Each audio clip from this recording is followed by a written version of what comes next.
Эфир СТВ продолжают новости. В студии Елена Мельницкая. Доброе утро. Экономика Беларуси растет более 5% за 4 месяца. Инфляция при этом снижается. Как сообщили в Белстате, проведена первая в этом году оценка ВВП. Его объем в текущих ценах 73 миллиарда рублей. Что касается причин снижения инфляции, их несколько. Главное – стабильный курс белорусского рубля. Развитие государства обеспечивает политика президента. Во главу угла Александр Лукашенко всегда ставит повышение благосостояния граждан. А в условиях санкций главная задача – достижение технологического суверенитета. Как и весь прошлый год, так и в этом Беларуси приходится жить под внешним давлением. Многие зарубежные псевдоаналитики обещали крах нашей модели социально-экономического развития. Но эти сценарии не сбылись. Динамика не только восстановлена, а набирает новый положительный темп. Это происходит благодаря принятым президентом и правительством своевременным мерам. В целом, прирост ВВП за этот год прогнозируется на 3,8% за счет масштабных инвестиционно-производственных программ, реализации продукции на внешние рынки и расширения внутреннего спроса. А вот инфляция не должна превысить 6%. Запланирован рост реальной зарплаты. Итоги работы первых месяцев года показывают, все предпосылки выйти на заданный ориентир есть. Наше суверенное право свободно жить и трудиться на своей земле, мир и безопасность белорусского народа в любых условиях защищают пограничники. В торжественной обстановке по всей стране более 1000 новобранцев произнесли слова военной присяги. Сегодняшние стражи рубежей Беларуси являются достойными продолжателями героической славы воинов-фронтовиков. В Лиде на верность белорусскому народу присягнули более 70 солдат. Символично, что церемония прошла накануне Дня пограничника и 80-летия освобождения страны от немецко-фашистских захватчиков. Сегодня для меня очень важный и волнительный день, когда я принял торжественную присягу. Сегодня ко мне приехали мои родители. Сам я с Гродненской области, с Новогрудка. Давно хотел служить в органах пограничной службы. Сам не понаслышке знаю, каково это – защищать мужественно границы нашей Родины. Я сейчас прохожу обучение на внештатном учебном пункте. У меня все получается, мне помогают старшие по званию.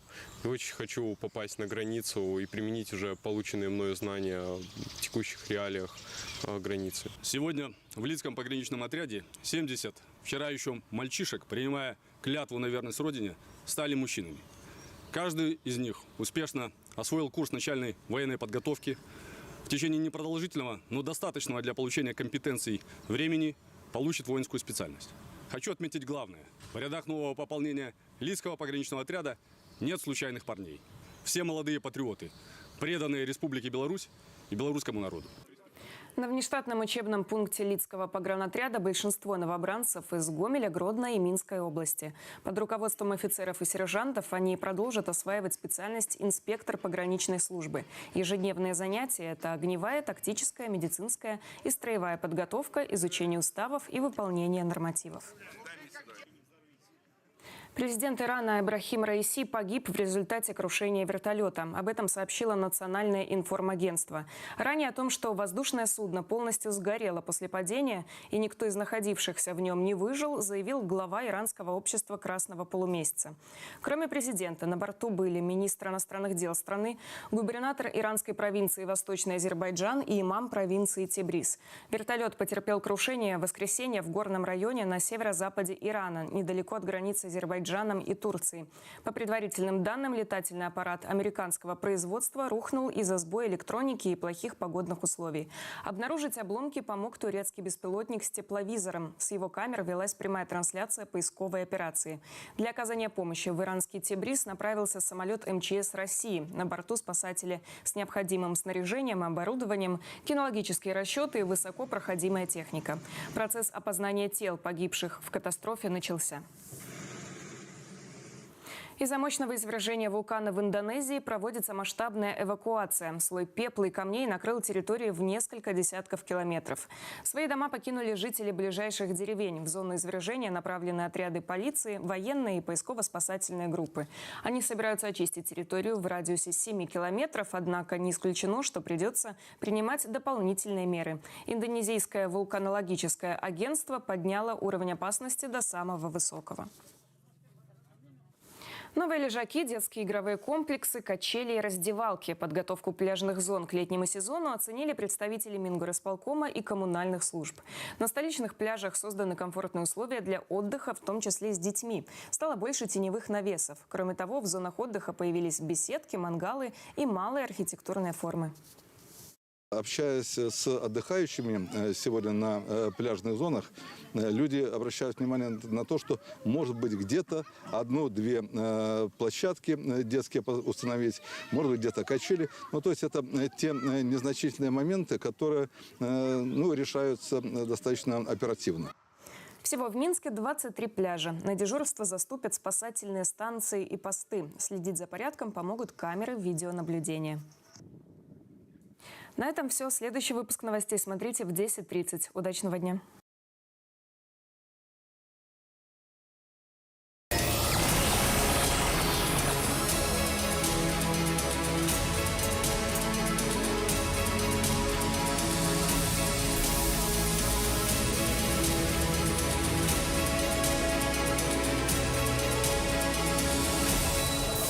Это наше время.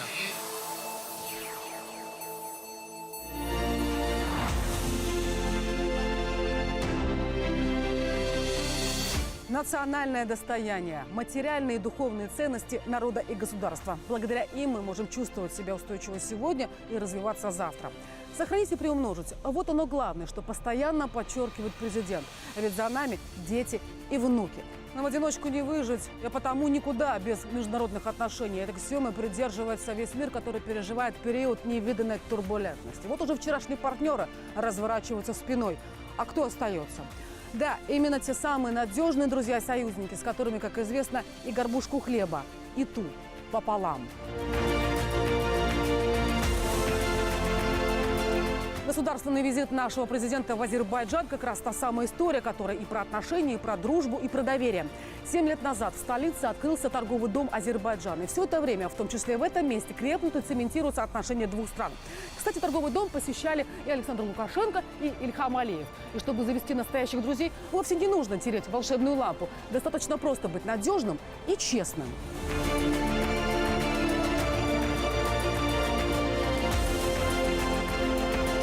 Обстоятельный, насыщенный и разноплановый. Именно таким назовут визит президента в Азербайджан, где говорят, какой бы гора ни была высокой, дорога проходит через нее.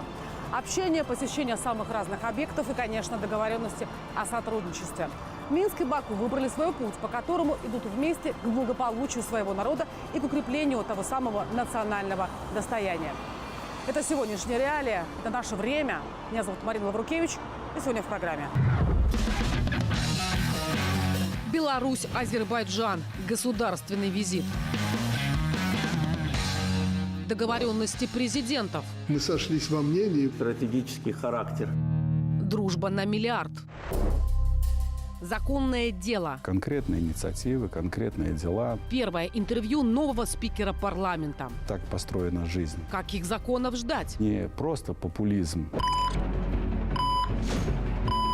Мое сердце снова пошло. От 7:28 до 9:30. Уникальный марафон «Запусти сердце». Всего какая-то минута, она может спасти жизнь человеку. Вы знаете, что делать. Это был не совсем обычный визит. Мы привыкли, что зарубежные поездки первых лиц, и рабочие, официальные, государственные, как, например, вот этот, проходят по устоявшемуся и достаточно строгому протоколу. Переговоры в узком, расширенном составах, подписание документов, возложение. И нечасто в таких визитах фигурируют поездки, посещения которых зачастую выходят за рамки официально прописанных и выверенных действий. Именно так было и здесь. И если такое происходит, значит, это не просто встреча президентов. Это больше. За время госвизита в Азербайджан Александр Лукашенко успел много. Да, здесь было место встречам, подписание увесистых документов, переговорам с пометкой на будущее. Но если визит ограничивается не только этим, значит, встретились не просто главы государств, а партнеры, друзья, которые уважают и принимают друг друга не только по протоколу. Общение в непринужденной обстановке без дежурных слов для телекамер имеет больший вес.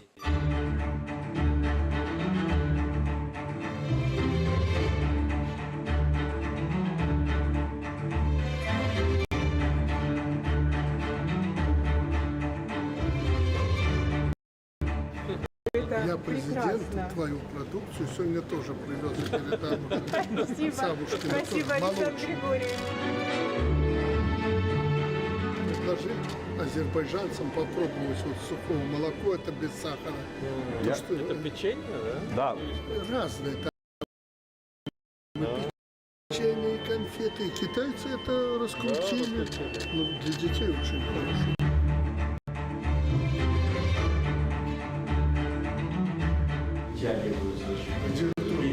Такой квартиры что? Чтобы никаких не было неудобностей. Ну, как в советские, я помню, времена тоже. Номер вытянул и держали. Очень правильно.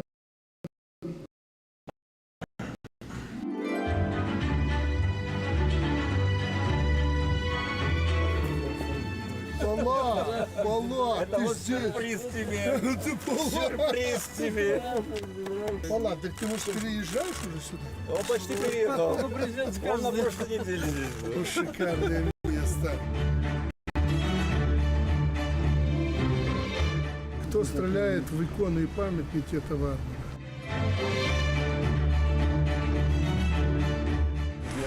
пользуйся. Понравится, добавим. Так было, и вот по привычке хотелось сказать в Баку, на берегах Каспия. Но нет. Наш президент был и на востоке страны, и на юго-западе, и у моря, и в горах. Программа визита была максимально насыщена. Мой коллега-обозреватель ОНТ Игорь Тур сопровождал Александра Лукашенко в этой поездке. Впечатления, эмоции и итоги из Азербайджана.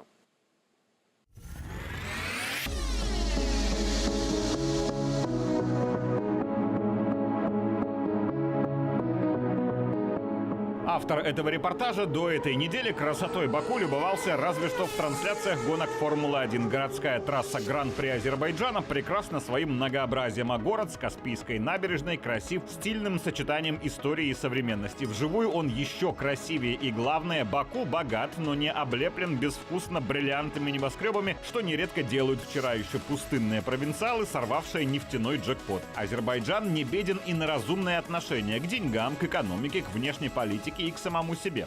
Я вам сказал там 1 на 1 про Гейдара, если бы он увидел, как развивается Азербайджан. Гейдар Алиев – это отец Ильхама Алиева, который на главном посту Азербайджана сменил отца после его смерти. Вообще, Гейдар Алиев – третий по счету президент страны, но фактически первый, при котором пост президента стал олицетворять и действительно доминирующую внутреннюю силу, и сильный внешний суверенитет Азербайджана. Гейдара Алиева здесь считают общенациональным лидером, а в западных ресурсах пишут о его посмертном культе личности. Но если изучить историю, то исключительная роль Алиева-старшего в судьбе страны очевидна. Он купировал внутреннее противоречие 90-х, стабилизировал давний конфликт за Карабах, сохранил постсоветскую экономику Азербайджана, сильно подкошенную сухим законом Горбачева, и привлек в страну нефтедобывающие компании. Причем не одного монополиста, а чуть ли не всех мировых гигантов сразу, вынудив их конкурировать за помощь. Так, нефти и газодоллары из Азербайджана преимущественно здесь и остаются. $1 миллиард для них не так уж и много. Уже сегодня с подачи азербайджанских министров мы начали выговаривать 1 миллиард. Это будет очень крупный шаг. Может быть, в 2 приема мы это сделаем. Сначала 500 миллионов получим товарооборот буквально в течение года-полутора. Ну и определенного времени мы выйдем на 1 миллиард. К таким товарооборотам Беларусь пришла и без нефти с газом, но наша экспортная экономика диверсификационно нацелена скорее на страны, где нуждаются в нашей помощи. Это когда мы сильнее и подтягиваем партнера. С Азербайджаном история обратная. И с Беларусью страна работает и по причине личного уважения к нашему президенту со стороны Алиева, когда-то старшего, сейчас и Ильхама Гейдаровича. Я направлял письмо, но сегодня еще и лично пригласил Александра Григорьевича посетить климатический саммит, который будет проходить в Баку в ноябре. Важность этого приглашения стоит пояснить. Это тот самый саммит, на котором в декабре в Дубае Александр Лукашенко с высокой трибуны рубанул правду матку, мол, заявления мировых лидеров чаще громкими словами и заканчиваются. Поговорили и забыли, а проблемы нужно решать. В этом президенты Беларуси и Азербайджана похожи. Ильхам Алиев тоже за словом в карман не лезет. И если вдруг свои озабоченности ему начинают предъявлять западные партнеры, он им тактично и аргументированно, но дает и в хвост, и в гриву. А А еще Алиев-младший тоже не сторонится тяжелых решений и принимает их, как и должно лидеру. Если мы покупаем в недружественных странах, к примеру, какой-то товар, который производится здесь, в Азербайджане, мы должны, ни на что не глядя, сейчас момент, отказаться от него и купить здесь. Точно так и Азербайджан будет идти нам навстречу. Такие решения, вызывающие недружественный скрежет западных зубов, могут принимать только сильные личности. Их в мировой политике немного, и двое из них на неделе 1,5 часа что-то обсуждали тет-а-тет. Конечно, всем интересно, что именно. Если бы услышал кто-то, какие вопросы, они подумали, какие же у нас отношения. Самые добрые, самые близкие, мы как братья общаемся, мы одинаково понимаем мир, понимаем, куда он движется. А мир движется к хаосу, и нет в мире государства, которое может быть уверено, что против него не начнут ни военную агрессию извне, ни гибридную агрессию изнутри. Скажем, если вдруг покрышки некие протестующие начнут сжечь даже на райских Мальдивах, мы уже и не особо удивимся. Не удивятся, кажется, и в Баку. Параллели между Баку и Минском проводятся очень легко. И в Каспийском регионе, и в нашем. Азербайджан и Беларусь выступали за мир. Но и в Каспийском регионе, и в нашем случилась война. Разница лишь в том, что Азербайджан уже занят восстановлением пострадавших от войны территорий. А нам, то есть Беларуси, России и Украине, это еще предстоит сделать. Да, славяне будут восстанавливать территории Украины вне зависимости от того, чьи юридически это будут территории. Потому что НАТО и Вашингтон уже и публично говорят, что делать это в случае поражения Киева, конечно, не будут. А поражение ядерной России невозможно в принципе. Так что этот визит Александра Лукашенко важен не столько для Беларуси, сколько для всего региона. Скажем так, мы перенимаем их опыт. Азербайджан очень многого добился за последние годы.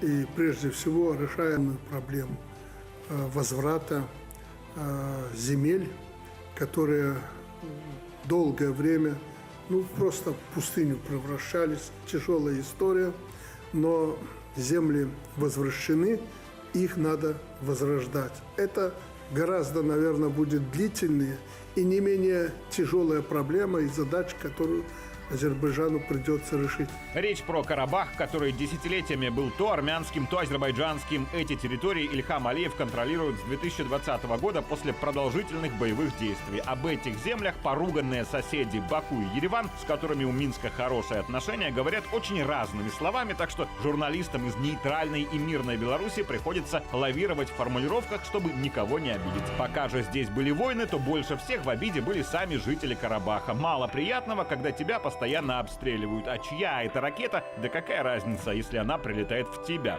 Сейчас здесь мир, требующий возрождения земель.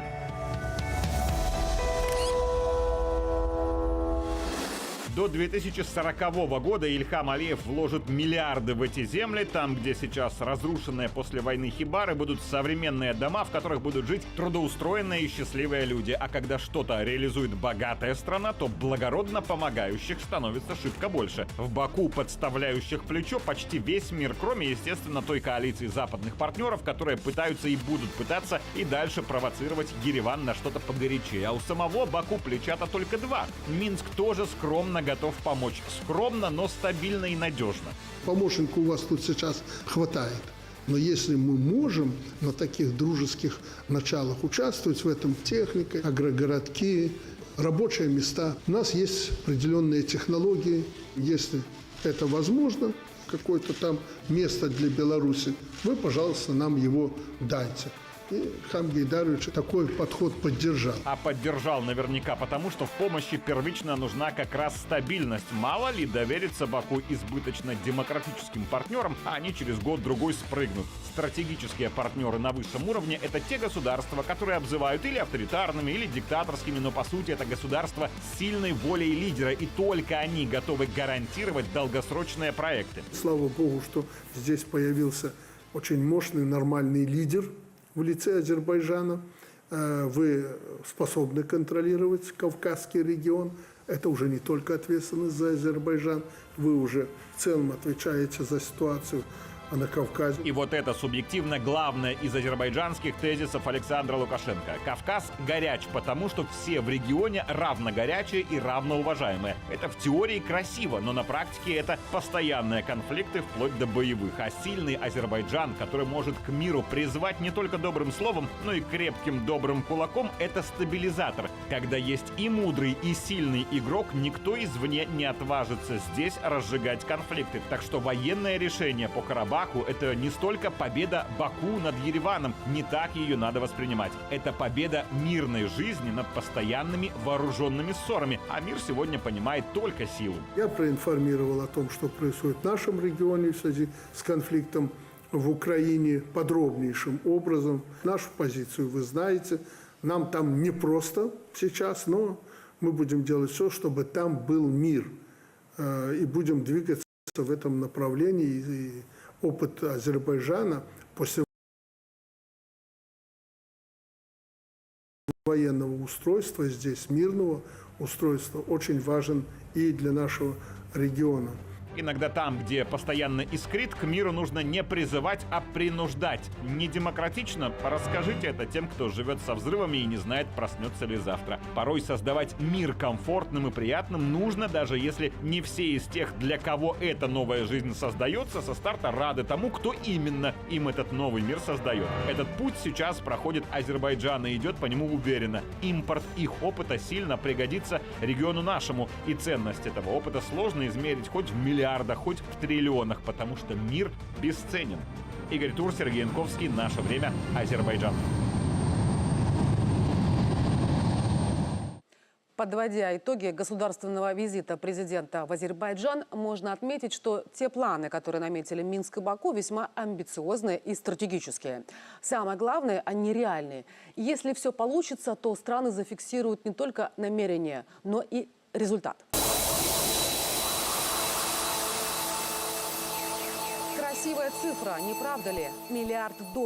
Для таких небольших стран, как Беларусь и Азербайджан, это достаточно весомая сумма. Как отметил наш президент в Баку, это будет очень крутой шаг, и мы сделаем для этого все.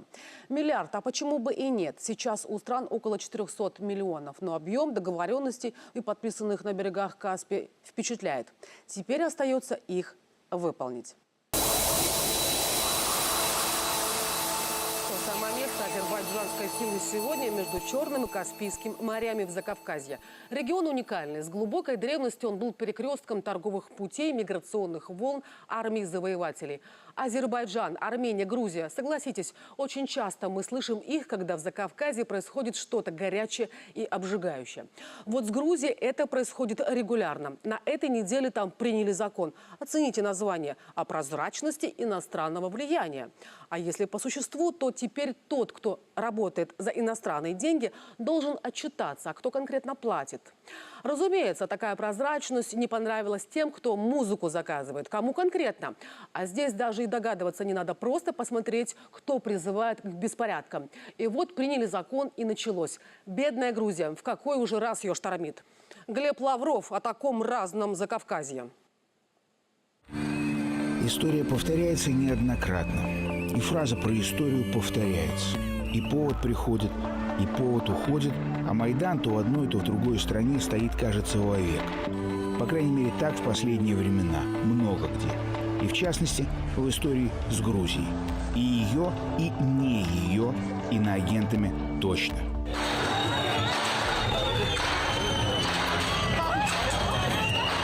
Это весна прошлого года. А тут весна этого. Тогда была ранняя, нынче поздняя. Остальное тождественно. Где до точки, где до запятой. Почти так же закон об иноагентах, который грузинский парламент со второй попытки принял таки на неделю. Он – буква от духа американского закона ФАРа.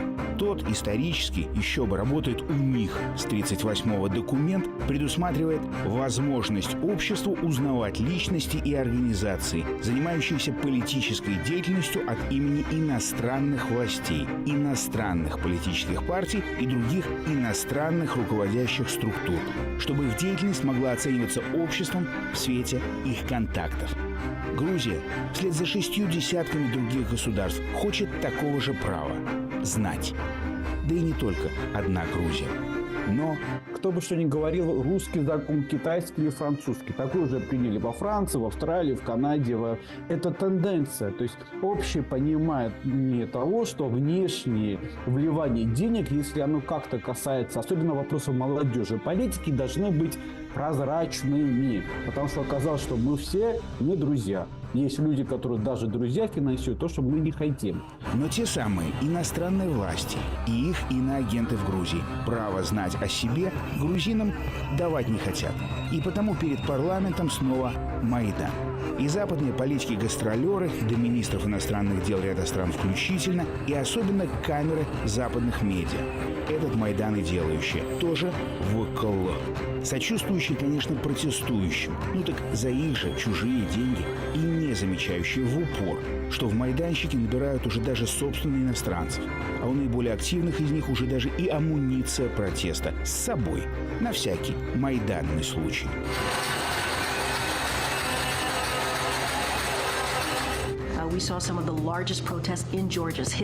Мы увидели одни из крупнейших протестов в истории Грузии, когда десятки тысяч мирных протестующих сказали властям выступить против этого закона, потому что они хотят евроатлантического будущего. Теперь увидим, что сделает парламент. Но если этот закон будет принят, он заставит США фундаментально пересмотреть отношения с Грузией.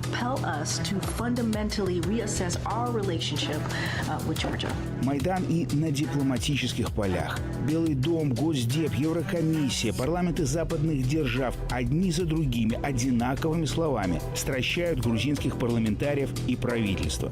Отступитесь и лучше сразу поступайтесь принципами. Перенимайте ценности, отдавайте контроль в руки тех, на кого из-за рубежа укажут пальцем, мол, вот гражданское общество. Граждан-общественников, кстати, как уже было ранее, обязуются прислать. Вернее, уже.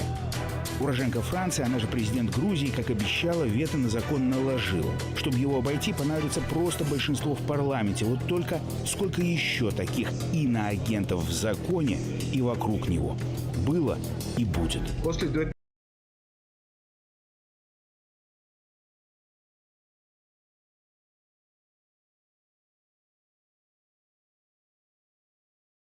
2004 года, когда у нас сменилась власть через розовую революцию, главным подкормщиком, так сказать, наших политиков тогдашних, реформаторов во главе Михаила Саакашвили, были все эти очень знаменитые фонды и организации, как USAID, как Международная прозрачность, как Соросовский фонд, как фонд Генриха Бёля, Конрада Аденауэра и тому подобные, очень многие менее известные в том числе. Как вы думаете, с 2004 года по 2024 год, в течение этих 20 лет, сколько МПО, неправительственных организаций обосновалось в грузинском юридическом пространстве? Я вам скажу. 25 тысяч. И да, у протестов есть не только зарубежные кураторы, есть база. Целое поколение, которое взрастили как раз иноагенты, которые таковыми зваться сейчас и никогда не хотят. Но именно сейчас кое-что чуточку поменялось. Печенья и пряников для грузинского Майдана у Запада больше нет. Кнуты остались. Вплоть до попытки уронить курс лари через массированную атаку фейками в соцсетях. Другими подстегивают схожие ситуации в Армении и в Молдове. А вот с позитивными стимулами у Запада блокадный дефицит. Особенно на фоне фронтовых сводок из одной страны – вечных Майданов. Вот что у оппозиции, кроме криков о том, что вот сейчас мы придем к власти с флагом Европейского Союза, вот сейчас мы делаем все, что Запад сделает, и скажет, и мы войдем в Европейский Союз, в НАТО, это непонятно. Потому что вот эти лозунги, они, мягко говоря, те же, что и 20 лет назад были, я думаю, они уже их так нельзя продать. Да и власти Грузии чужих печенюшек нахлебались и начали называть вещи своими именами. Украинизации Грузии не произойдет, сказал мэр Тбилиси, бывший футболист киевского «Динамо» Каха Каладзе. И он знает, о чем он. А вот что будет с Грузией дальше, не знает сейчас никто. Ведь есть у майданизации ино начало, а вот будет ли в истории счастливый конец, увидим в наше время. Глеб Лавров, ОНТ. У кого-то еще есть сомнения, что Запад активно вмешивается во внутренние дела Грузии? Здесь, кстати, можно продолжить список стран, включая и нашу Беларусь, где пытались влиять защитники демократии, всевозможных прав и прочих свобод. Вот найденный очередной повод – закон об инагентах. В Беларуси прецедентов лоббирования тех или иных законов извне не было. Хотя что не предвыборная кампания, Запад опять начинает. В следующем году у нас состоятся президентские выборы. Готова ли наша законодательная система противостоять влиянию деструктивных сил? Об этом, а также о работе нового состава депутатского корпуса и международном сотрудничестве мы поговорили с председателем Палаты представителей Национального собрания Игорем Сергиенко. Если характеризовать то, что происходит в Грузии, то, что мы видим из средств массовой информации, ну, естественно, в первую очередь, то есть, по сути дела, это попытка вмешаться, в том числе, в информационное пространство этой страны. А как можно оценить участие министров иностранных дел отдельных европейских государств в шествии и поддержку тех процессов, которые проводят оппозиционные структуры? Я просто уверен, что деструктивные силы не могут повлиять на принятие решений в нашей стране. Будь то на уровне парламента, будь то на уровне правительства, и в том числе на местном уровне. Выстроена четкая система, которая просто-напросто не позволит этого допустить. Государственный визит президента в Азербайджан оказался очень насыщенным и продуктивным. Была озвучена цифра в $1 миллиард. К такому товарообороту готовы и настроены прийти наше государство. Понятно, что будет работать и правительство, и регионы, ведь подписано соглашение по братимству наших городов Беларуси и Азербайджана. Разумеется, и парламентарии тоже не будут в стороне. Естественно, да, задачи поставлены серьезные, грандиозные. Депутаты готовы подключиться к работе межправительственной комиссии по торгово-экономическому сотрудничеству между Беларусью и Азербайджаном, в том числе, если потребуют принятия, может быть, каких-то дополнительных решений на законодательном уровне. Но это, во-первых. Во-вторых, работая в своих регионах, находить те варианты, которые будут дальше развивать наши торгово-экономические отношения. Я имею в виду конкретно непосредственные предприятия. Какие, на ваш взгляд, сегодня стоят первоочередные задачи для депутатов нового созыва? Сохранение суверенитета, укрепление безопасности, содействие развитию национальной экономики с акцентом на соблюдение принципов социальной справедливости и ответственности. Понятно, что в своей работе мы сохраняем преемственность и учитываем то, что накоплено предыдущими составами парламента. Если говорить о конкретных направлениях, я бы разделил их на два. Внутренняя политика и работа на международном контуре.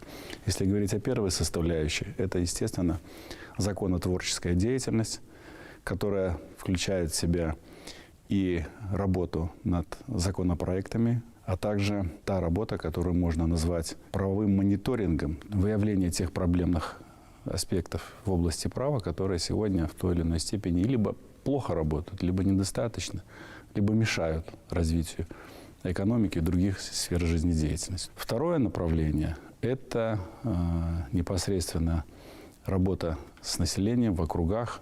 Если говорить о нашей деятельности на внешнем контуре, это непосредственно участие в работе международных организаций, я имею в виду парламентские. В первую очередь это в рамках союзного государства, Беларусь, Россия, страны СНГ, ОДКБ, странами Юго-Восточной Азии. В приоритете сегодня работа с парламентариями Китайской Народной Республики, ну и других стран. Сегодня несколько сложнее складывается ситуация с европейским регионом, но тем не менее мы открыты и намерены работать и с парламентской ассамблеей ОБСЕ, доводить свою позицию, высказывать свою точку зрения на те процессы, которые сегодня происходят в международном сообществе. Какие основные законопроекты сейчас находятся в повестке рабочей?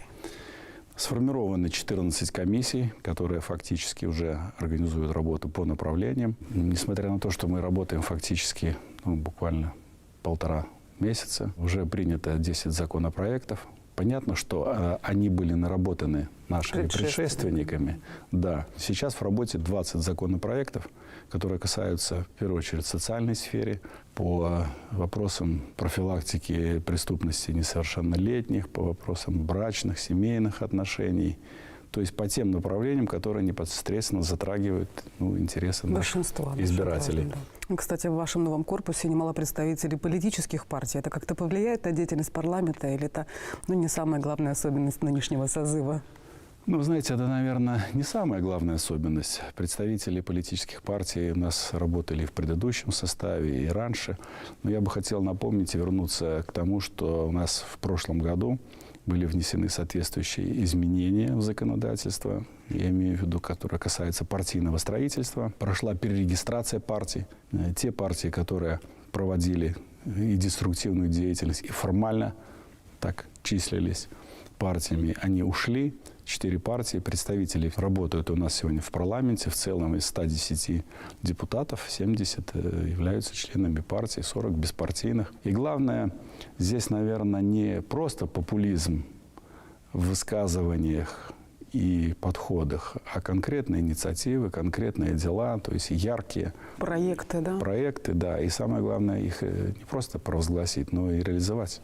В этом составе очень много людей публичных, тех, которых называют лидерами мнений. А как вы к этому относитесь? И, может быть, наоборот, принятие законов требует все-таки какой-то тишины, спокойствия? Должно быть разумным сочетание и публичности, как вы говорите, и тишины.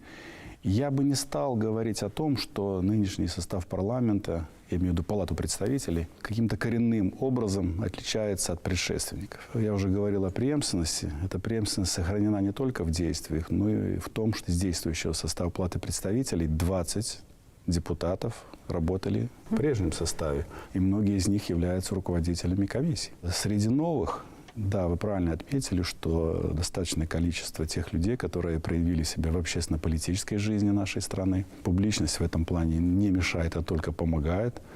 И поэтому мы рассчитываем не только на провозглашение инициатив, но также, как я уже говорил, на их воплощение в жизнь, результативность. Да. Рассчитываем на активную работу. Так построена жизнь депутатов, чтобы мы ориентировались в том числе и на то, чем живет страна, чем живут люди, какие сегодня имеются проблемы и на что нужно обратить сегодня первоочередное внимание, потому что жизнь не стоит на месте. Казалось бы, все законы уже определяющие нашу жизнь приняты, совершенствованы, но тем не менее, вы видите, жизнь идет, движется, что-то дополняется, ну и мы должны на это тоже своевременно реагировать. Время выбрало нас, не так ли? А лучшее место – это то, где мы находимся сейчас. И вот когда совпадают и время, и место, а к ним еще добавить желание и усердие, то и получится результат. Помните, когда 20 лет назад в стране появились первые агрогородки? Были скептики, но тех, кто верил и создавал, оказалось, к счастью, больше. Ведь именно агрогородки с новыми условиями жизни позволили сохранить село. Люди получили жилье, а еще необходимые социальные возможности. Но есть другой важный момент. Кроме квадратных метров необходима работа. Хорошая, с достойной оплатой. Именно поэтому еще одним шагом государства стала инициатива «Один район, один проект». Несколько лет назад задачу развивать каждый регион поставил президент. Главная цель этой инициативы, вернее, сразу 3. В том, чтобы в районы пришли инвестиции, появились новые рабочие места, а еще важный критерий – проекты должны быть высокоэффективными. Это позволит подтянуть зарплаты. Программа рассчитана на 5 лет, и многое уже сделано. Но так ли все хорошо? Моя коллега Наталья Питкевич собрала ответы. Ее репортаж. А мама? И маме? Да. Давай мне наливай. Да. О, сразу полная. В небольшом Белоозерске, который можно обойти за полчаса, для молодой семьи нашлась и работа, и перспективы. Для президентского стипендиата в стране всегда открыты все дороги, но среди многих выбрала свою, родную. Я заканчивала Горьевскую сельскохозяйственную академию. По распределению шла первая, был выбор. Рассматривали и Минск, и Брест. Все-таки решили остаться дома. Родные, близкие, родители, все здесь. Перспективы есть. Поставили на должность главного агронома. Сила притяжения родной земли велика, но стремление молодежи уехать все же проблема регионов. К слову, не только для Беларуси. Да, демографического бума в местечках, агрогородках и селах не наблюдается. Впрочем, тех, для кого слова «где родился, там и пригодился» не пустые, в последнее время становится больше. И есть 2 важных фактора. Главное – заработная плата и жилье. В сельском хозяйстве до 2500 рублей получают. Как взять промышленные предприятия, там молодой специалист имеет заработную плату порядка 1800 рублей. Закрепляемость за последние 3-4 года составляет порядка 60%. Местные любят говорить, в Березу ведут 2 реки и 3 дороги. Рядом республиканские трассы, магистральная МК Брест-Москва, а это крупный железнодорожный узел на магистрали Москва-Берлин. Конечно, логистику сейчас пришлось перестроить, а промышленность региона поставить на новые рельсы. Но это как раз тот случай, когда санкции – это история не о причинах, а о возможностях. 7 футбольных полей и сотни метров железнодорожного пути – фактически отдельный промышленно-логистический комплекс. Каких-то пару лет назад наследие обанкротившегося предприятия было в статусе заброшки. Сейчас здесь новая линия по выпуску керамической плитки работает в режиме нон-стоп. Реанимация обошлась в 500 миллионов рублей. Банку развития точно благодарен за скорое принятие решений и эффективность получения инвестиций, реализации данного проекта на площадях, которые мы приобрели, реконструировали. Дает возможность не только пользоваться данным производством, у нас появились новые склады, у нас появилась новые возможности, есть здания, куда мы можем дальше развиваться. Импульс к развитию. Госпрограмма «Один район, один проект». Пакет льгот и преференций весомый. Поддержка местных властей, растаможка оборудования по минимальным тарифам, а кредиты по комфортным условиям. Крупноформатная плитка, сегмент класса премиум. Раньше такую везли из Италии или из Испании. Сейчас это товар под маркой «Сделано в Беларуси». Ставка на проект сработала. И речь не только об отечественном рынке, доля экспорта предприятия более 80%. И спрос. Продукция дешевле, чем у конкурентов в 2 раза. Но сила ведь не только в экономике. Новое производство, почти 3 десятка рабочих мест. В основном молодежь. Вот она, стратегия. Есть где жить, есть где работать. Зачем уезжать? Я здесь родился, в первую очередь. Каждый сам реализовывает эти перспективы. Кто-то может реализовать и в большом городе, а при большом желании можно и в маленьком реализовать. Есть условия, как для людей, которые начинают только свою карьеру. Это такие, как я, например. А также для тех, кто приехал с другой страны, например, работать, как у меня папа. В историю Березовского района 23-й год войдет как рекордный по сумме привлеченных капиталов. Такой успешный пример может быть даже в самой отдаленной глубинке. Новации, импортозамещение, новые рабочие места. Глава государства определил основные направления, по которым нужно двигаться. В этом суть инициативы «Один район, один проект». Сильные регионы, сильное государство. И, пожалуй, главное – люди должны жить и работать там, где их дом и семья. Об этом президент говорил неоднократно. К концу 5-летки стандарт качества жизни должен идти именно оттуда, из районных центров, маленьких поселков, агрогородков. Преодоление межрегиональных различий останется приоритетом госполитики. Задача местным органам власти и правительства в каждом районном центре, отдельно я скажу про крупные города, их 11, в каждом районном центре должен быть на 100-150 человек должно быть производство. Перспективное производство, чтобы удержать там людей, чтобы люди из одного районного центра не ехали в областной центр или в другие районные центры и искали работу. Новые рабочие места, достойные условия жизни, одновременно наладить выпуск импортозамещающей продукции. Все это непросто, но государство помогает. Инвестпроект – как раз то направление, где поднапрячься точно того стоит. Высвобождаются ниши, которые сейчас являются уникальной возможностью нашим белорусским предприятиям эти ниши занять. При всем при этом открываются новые рынки сбыта, такие как Азия, Латинская Америка, Африка. Мы кредитуем 85% от стоимости инвестиционных затрат, предоставляем длительную отсрочку по погашению основного долга. Банк развития обладает уникальной возможностью принимать в обеспечении залог объекта инвестиций. То есть это непосредственно то, что мы финансируем. Денег выдали уже на 1 миллиард рублей. В нынешнем году готовы давать еще больше. Отчет по выполнению поручения в начале 26-го. С пометкой «Готово» сейчас 34 проекта, но всего районов 118, а инициатив и вовсе 200 с плюсом. Не опоздаем? Я думаю, что успеем. Всеми органами власти, правительством принимаются меры по выполнению поставленной задачи. Есть районы, в которых 3, 4 и даже 5 проектов, которые реализуются на территории местных органов. Например, Калинковичский район благодаря только этому проекту улучшил свои позиции по отношению заработной платы по району по отношению к стране и поднялся в рейтинге среди других регионов Гомельской области с 11 на 8 место. Эта инициатива – экзамен на профпригодность для местных властей. И это больше про честность. Не станут ли шпаргалкой производства, которые и без того готовились к реализации. Ведь их можно подписать под инициативу и поставить галочку в отчете. Вот мне очень нравится одна фраза. Ошибаться ты можешь, но обманывать ты не должен делать. То есть действительно бизнес, он высокорискованный. И скажи, да, попытался, да, реализовал, да, действительно условия все непростые, да, не получилось. Государство, президент, правительство тебе всегда поставит руку. Если мы реализуем из 220 150, с моей точки зрения, это будет хороший результат. Главное, чтобы эти 150 проектов имели реальный срок окупаемости. Это не только бизнес-план о деньгах, это в том числе о людях. Если мы потеряем малую родину, то, в принципе, идентичность белорусов уже будет совершенно другая. Наталья Питкевич, Александр Зонов, Евгений Александров, Ксения Коневцева и Екатерина Наукович. Наше время. ОНТ.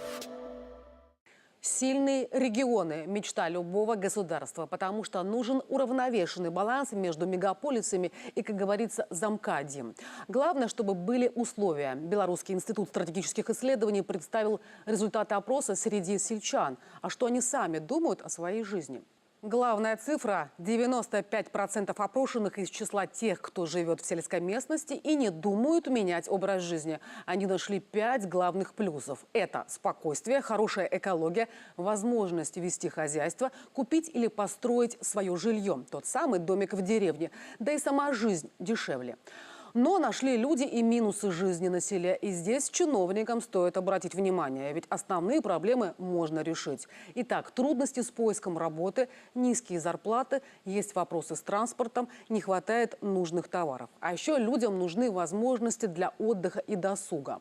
Сельское население – это люди преимущественно в возрасте, и вопрос здоровья – один из самых актуальных. И если с наличием ФАПов, аптек и лекарств все более-менее благополучно, то вот попасть к узкому специалисту еще надо постараться. Да и не во всех районных поликлиниках хватает квалифицированных специалистов и оборудования. Впрочем, это тоже задача решаемая, и она адресована правительству и местным властям. Ну и вот вопрос, а что еще нужно в сельской местности? Третью часть респондентов устраивает то, что есть. Но не помешали бы бани, сауны, бассейны, кафе, рестораны, а еще фитнес-клубы. И здесь мы видим ответы скорее от молодого населения. И именно оно – будущее наших регионов. Так что инвесторам и предпринимателям стоит задуматься. Возможно, это те самые источники для улучшения жизни и повышения благосостояния. Как говорится, нужно лишь посмотреть по сторонам. Главными новостями у наших восточных соседей стали сразу две. Владимир Путин совершил госвизит в Китай, и этим очень раздосадованы на Западе. А перед этим обновил состав правительства. Процедура стандартная после выборов президента. Но присмотримся к персонам. Знакомые все лица. Премьер-министром остался Михаил Мишустин, а вот в нынешнем составе его команды каждый пятый министр новый. И вот тут, что важно для Беларуси, чтобы российские коллеги, пока будут наводить порядок в старых новых кабинетах, не забыли про ранее достигнутые договоренности. Условной сенсацией стала отставка Сергея Шойгу с должности министра обороны, но из обоймы не выпал. Напротив, стал секретарем Совбеза России, заодно будет решать вопросы в военпроме. Его сменщик Андрей Белоусов – человек гражданский и опытный экономист. Его назначение кто-то воспримет с недоумением, но в Кремле объяснят. Расходы на военную составляющую растут, и без грамотного экономического подхода и контроля не обойтись. Что называется, помнить о главном и не забывать о важном, особенно когда в мире стреляют, и не только на фронте. Иран и без преувеличения весь мир следят за новостями с Северо-Исламской Республики. Сегодня там, в труднодоступной горной местности, был вынужден, по официальной формулировке, совершить жесткую посадку вертолет с президентом страны Ибрагимом Раиси, министром иностранных дел и другими высокими чиновниками на борту. Политики возвращались с торжественной церемонии открытия объекта на границе с Азербайджаном, на которой присутствовал и глава соседнего государства Ильхам Алиев. На обратном пути в условиях непогоды и крайне низкой видимости один из 3 иранских правительственных вертолетов исчез с радаров. Точных сведений о пострадавших пока нет. Спасатели должны прибыть в район, вероятно, вынужденного приземления борта в эти минуты. В условиях продолжающейся израильской операции в Палестине, антихуситской активности США с союзниками в Красном море, в целом экстремальной обстановке на Ближнем Востоке, да и противостояние Запада с глобальным югом, масштаб последствий происшествия в Иране, одной из стран БРИКС, предсказать невозможно. Впрочем, рост напряженности во всем мире вплоть до взрывной эскалации можно гарантировать. В Словакии совершено покушение на премьера. Один из немногих самостоятельных политиков континента, противник военных трат ЕС в угоду украинской авантюре Штатов, Роберт Фицо, по счастью, выжил. Получив несколько тяжелейших ранений, но на данный момент прогноз медиков скорее благоприятный. А задержанный прямо на месте преступления 71-летний стрелок решением суда уже помещен под стражу. И вроде бы он политический радикал-одиночка. Но показательно скорее то, что на фоне многочисленных и многословных выражений сочувствия со стороны западных политиков их пресса уже начала две разнонаправленных информационных кампании. Первая – навязчивое напоминание последовательной и взвешенной позиции Фицо и его призывов к трезвой оценке роли украинцев, россиян и Запада в нынешнем конфликте. А значит, почти прямое обличение жертв насилия по принципу «раз Фицо пророссийский, значит, сам и виноват». При этом вторая кампания западных медиа – это попытка выставить пророссийским активистом стрелка. Хотя сам он действиями и комментариями в сетях не раз доказывал обратное. И значит, статья о 5 выстрелах в премьера Словакии – это, конечно, не дюжина ножей в спину революции, но четкий показатель ненависти, атмосферы страха, который западные медиа силком пытаются сформировать в собственном обществе. И покушение на Фицо для них само по себе еще один спусковой крючок. Покушение на политиков, увы, привычное явление. И здесь нет никакой системности. Жизни лишить хотят по разным причинам. Бытовым, политическим или это делают люди сумасшедшие. Только в 21 веке покушались на президентов Венесуэлы, Турции, Ирана, Зимбабве, Гаити и Афганистана. А еще на премьер-министров Японии, Пакистана, Сербии и Финляндии. География – весь мир. Версий нападения в Словакии сразу несколько. Но фигура премьера этой страны неоднозначная в европейском политическом мире. Он и премьер соседней Венгрии Виктор Орбан стоят на позициях урегулирования конфликта на Украине, прекращения поставок оружия и выступают за мир. Связано ли покушение с этой позицией Роберта Фицо? Вот что думает по этому поводу как раз Виктор Орбан. Между покушением на Фицо и войной на Украине есть связь, заявил венгерский премьер и добавил: немногие страны говорили голосом мира, кроме Венгрии, Ватикана и Словакии в последнее время. А вот сильные центры силы заинтересованы в продолжении войны на Украине. Такая позиция весьма категорична и для многих неудобна. Но постойте, ведь это чистая правда. Орбан сказал и то, что думал, и не соврал. Все, что происходит сегодня, этому соответствует, к сожалению. И вот если финал всему будет именно таким, это становится страшным за всю эту планету, когда жизнь – ничто. Еще один важный посыл Орбана о его коллеге Фицо. Премьер Венгрии не стал скрывать. Покушение на словака выведет того из политики как минимум на ближайшие месяцы. И это при том, что, цитата, «впереди выборы, которые определят состав Европарламента и вместе с выборами в США могут определить ход войны и мира в Европе».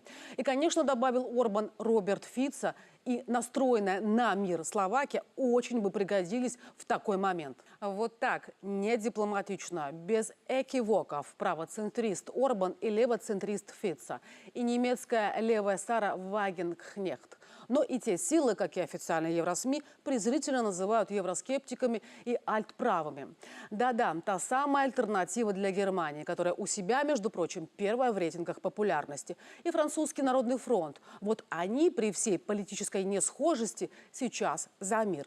А разнородные и разнонародные политики Брюсселя, как раз из Народной партии, эти первые лица войны. И с этими сторонниками мира вот-вот в начале июня придется сойтись в битве за голоса Европы. Хотя Европарламент как законодательный орган бесполезен, если не вреден. Но именно эти выборы покажут, продолжит ли Евросоюз покорно стелиться перед волей заокеанского сюзерена.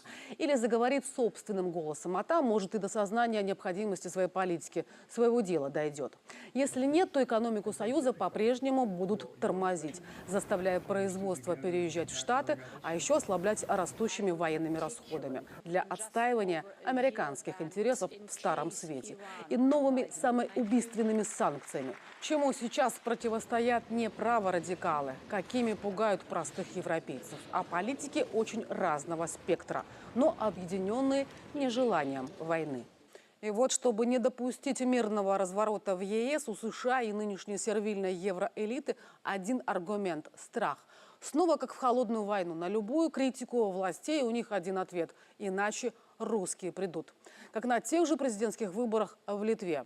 8 кандидатов, но у 7 действующего главы Науседы, премьера Шимониты, якобы независимого Вегеля, и еще 4 таких же, различия лишь в громкости словословий в адрес Штатов и НАТО. Ах да, еще один совсем уже ярый антисемит, но это так, местный литовский колорит.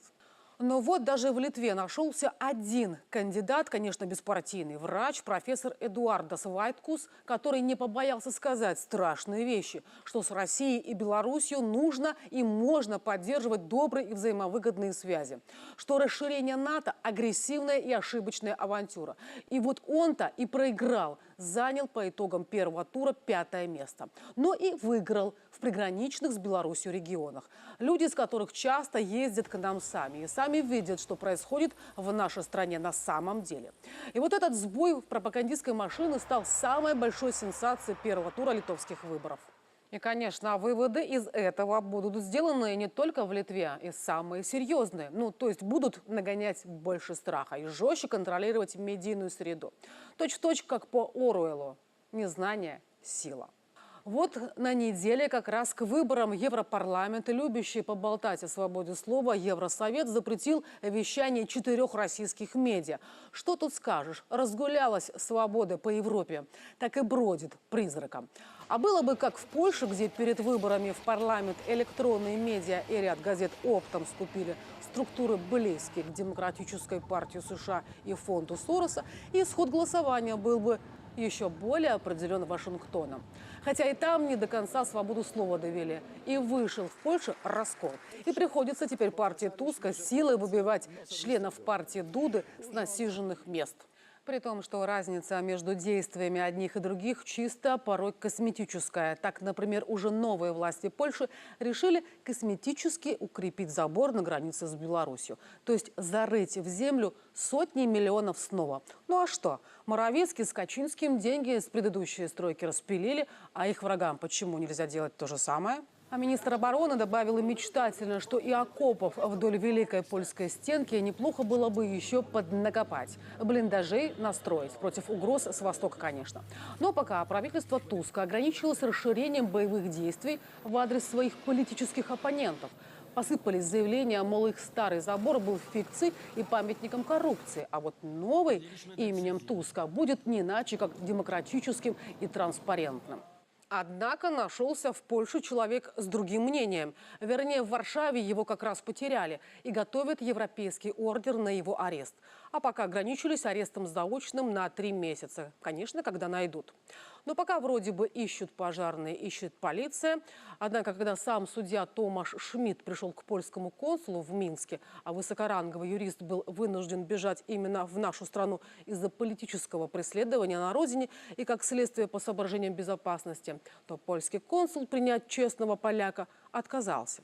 И все потому, что допущенный по работе к секретным документам ЕС и НАТО, да еще и вооруженный знанием польских и международных законов Шмидт, непростой беглец из западного рая, полного деревьев с запретными плодами нетрадиционных ценностей, опасный свидетель и диссидент.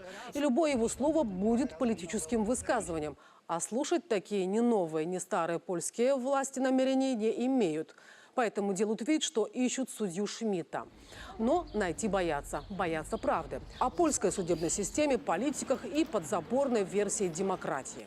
Моя вина заключается в том, что я подал заявление об отставке. В понимании польского правительства это шпионаж. Именно такое обвинение я получил. Где демократия, где свобода слова, где свобода выражения своих взглядов, своего мнения? Из больших польских медиа никто не хотел разговаривать. Я написал, что я готовлю диалог, но вживую, чтобы не было никаких манипуляций. Я не доверяю польским медиа. Впрочем, Польше, Литве и всему ЕС найдется, кому преподать урок истины, демократии, уважения к правам и особенно свободам. Мастер-класс в этом году покажут корифеи жанра, едва не живые классики. Байден и его демократическая команда и оппонирующий им республиканец Трамп.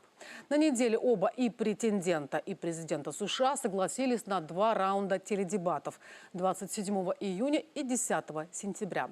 Но по настоянию Байдена коррида мастодонтов пройдет с изменениями традиционных для такого рода мероприятий правил. В ответ Трамп заявил, что встретит криводушного Джо на любой площадке, однако будет требовать допинг-пробы.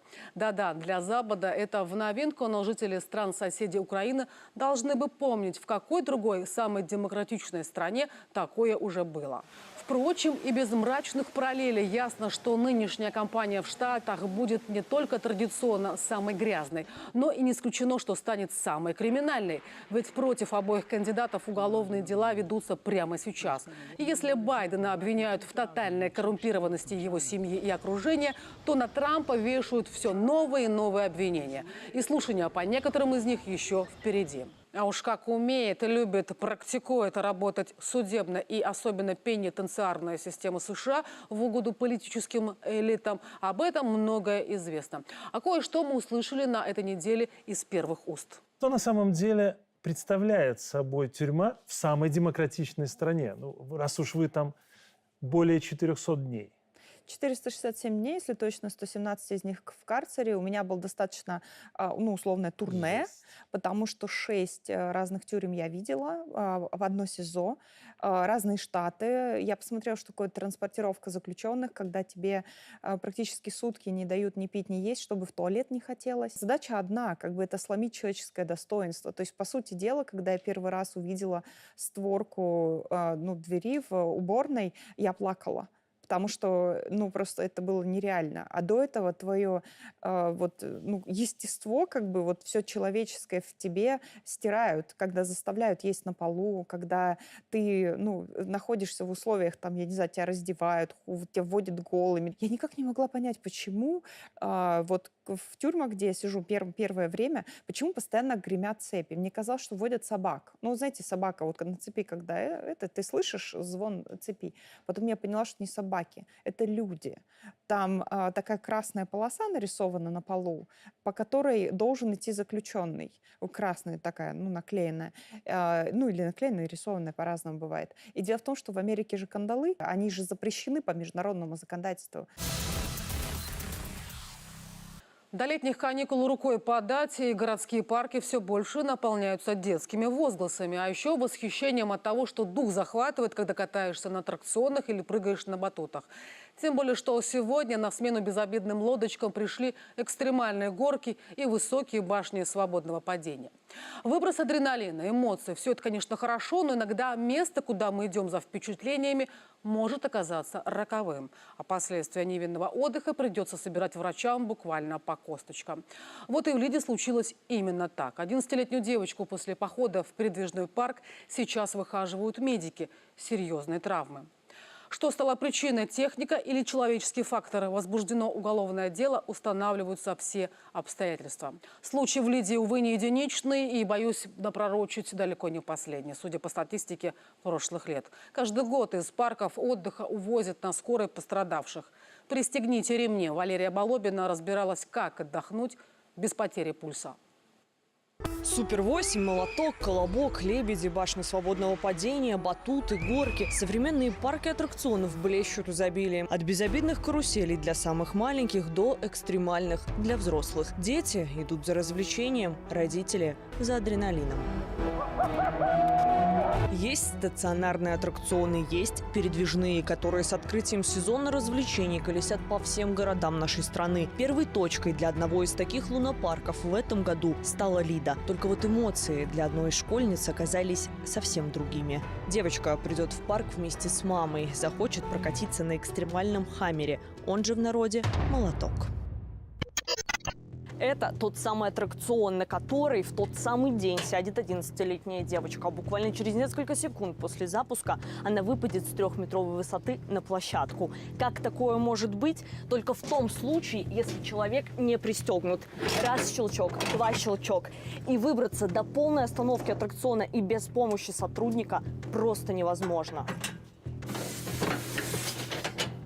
В тот самый момент, кроме пострадавшей, в креслах сидело всего 3 человека. По инструкции перед запуском оператор обязан всех пристегнуть, убедиться в безопасности и только после этого нажать кнопку «Пуск». Чтобы были закрыты все. Ну а как она могла выпасть, если все были закрыты? Но могло быть такое, что она заскочила в какой-то момент, и вы ее просто не заметили, когда уже все были пристегнуты. Да, ну, все, даже с будки видно, что все эти штучки закрыты. Все 3 были закрыты, остальные открыты. Взял билеты, все пристегнуто, да, все, поехали. Упала прямо пред будку. Сюда или на траву? Нет, вот сюда. Сразу я пытался ей помочь, но ей мамка кричала: не трогайте, вызывайте скорую.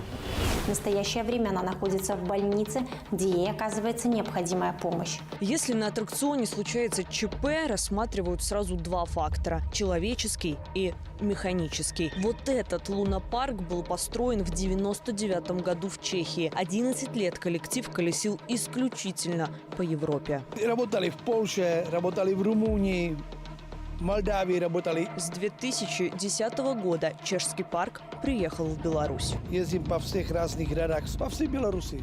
Ждут нас, отношения очень хорошие у людей. У нас и благодарность, и дети-сироты катаем бесплатно, и многодетных катаем бесплатно. Вот такие случаи у нас первый раз. Вот очень жаль, но вот так получилось. Не знаем, в чем вина. В чем вина и чья она, сотрудников или самого ребенка, или же техники, выясняют следователи. Возбуждено уголовное дело по части 2 статьи 338 Уголовного кодекса Республики Беларусь «Оказание услуг, заведомо не отвечающих требованиям безопасности для жизни или здоровья потребителей, повлекшее по неосторожности причинение тяжкого телесного повреждения». Особое внимание будет уделено причинам и условиям, способствовавшим травмированию ребенка.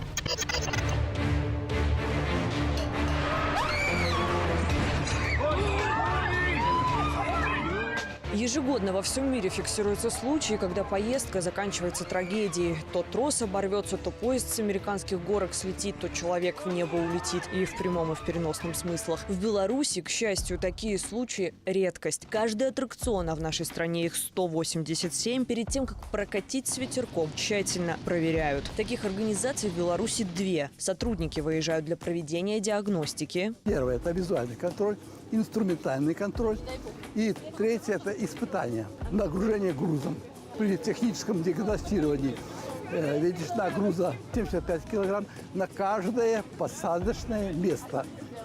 А при техническом освидетельствовании величина нагрузки на каждое посадочное место на 10% больше. Это мешки с песком могут быть другие средства. За первым этапом диагностики следует еще один – от Госпромнадзора. Мы проводим техническое освидетельствование аттракционов, которое заключается в осмотре аттракциона и проведении его испытаний с нагрузкой и без нагрузки. А также эксперт контролирует или проверяет вторую составляющую – это организацию безопасной эксплуатации. И только если первая часть и вторая выполнены безукоризненно, тогда только эксперт дает положительный результат по техническому освидетельствованию. Уже непосредственно допуск аттракциона к работе в соответствии с вышеуказанными правилами осуществляет представитель владельца аттракциона. Но и это еще не все. Прежде чем пройти проверку у специалистов, владелец аттракционов обязан сам провести плановый контроль. Провести и потом вызвать нас. Для этого есть специалисты, там, которые входят, лицо ответственное за обеспечение безопасности аттракциона. Лицо ответственное за безопасную эксплуатацию аттракциона. Это лицо назначается всегда. Обязательно каждый день назначается лицо, которое проверяет аттракцион ежедневно. С аттракционами стационарными все понятно. Прошел проверку, добро пожаловать в новый сезон. Не прошел, устраняй проблему. А вот с аттракционами передвижными все сложнее. Площадка, аттракцион, либо какой-то отдельный надувной батут должны быть установлены на какой-то земле. Эта земля принадлежит какому-то землепользователю. Землепользователь должен заключить договор с арендопользователем для работы аттракциона. Для того, чтобы договор был подписан, необходимо арендатору предоставить пакет документов.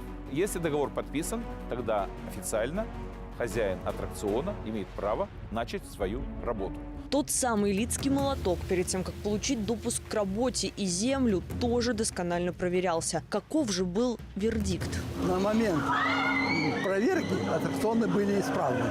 С технической точки зрения все исправно было.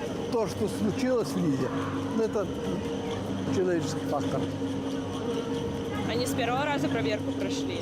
Да. И вот в этом человеческом факторе есть много нюансов. И не только в операторах, которые должны следить за безопасностью. Посетители тоже обязаны соблюдать правила, которые висят у входа. Но давайте честно, их кто-то читает? Серьезно? Посетителям аттракционов в первую очередь необходимо перед посещением изучить правила пользования. И только после этого можно допускать детей на аттракцион, но обязательно надо следить за их поведением и проинструктировать детей, как себя вести на этом аттракционе. От этого зависит в первую очередь их безопасность и ваше спокойствие. Как было в Лиде, установят специалисты, но каким бы ни было заключение, главное – это здоровье и жизнь. Девочка получила многочисленные травмы, ушибы и переломы. Она по-прежнему находится в реанимации. Прогноз для жизни благоприятный. Прогноз для здоровья тоже благоприятный в целом, но для качества жизни могут быть проблемы, обусловленные оскольчатым переломом локтевого сустава. Все контролируем, все под контролем.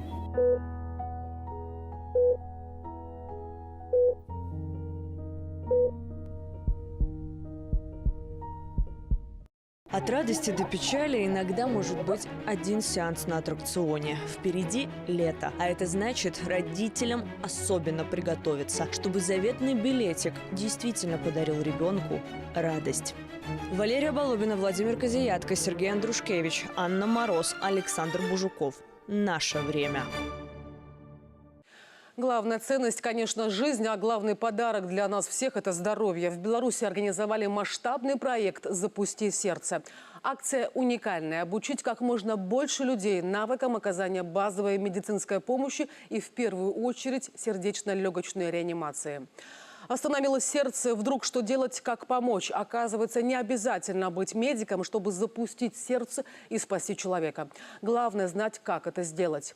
И вот авторы проекта, который накануне на Минск-арене собрал настоящий фурор, приложили максимум усилий, чтобы мы спасали друг друга. Алена Красноносова «Сердце мое».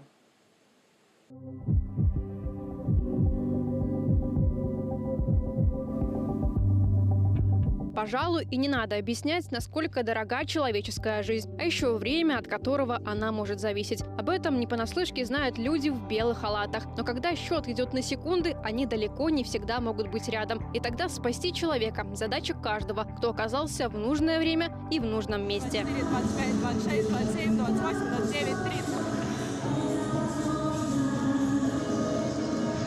И так надо повторять, пока не поймем, что он задышал, либо появился пульс.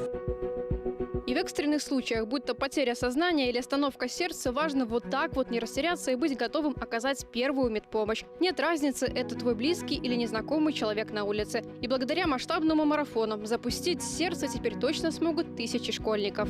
Мы приобрели необходимые навыки, которые должен освоить каждый человек для того, чтобы когда-нибудь, возможно, спасти жизнь человеку. Так как у моей бабушки иногда бывают проблемы с сердцем из-за возраста, и случалось так, что у нее поднималось давление и сердцебиение, и приходилось ей помогать. И мне кажется, что в случае необходимости смогу применить свои знания. Масштабный проект несколько месяцев шагал по стране. Каждую субботу не просто занятия, а настоящий курс сердечно-легочной реанимации. Сначала теория, а потом и практика. И хоть на симуляторах, но ответственности от этого не меньше. И, конечно же, все действия под руководством преподавателей медицинских вузов и колледжей, врачей и волонтеров. Ситуация может случиться всякая.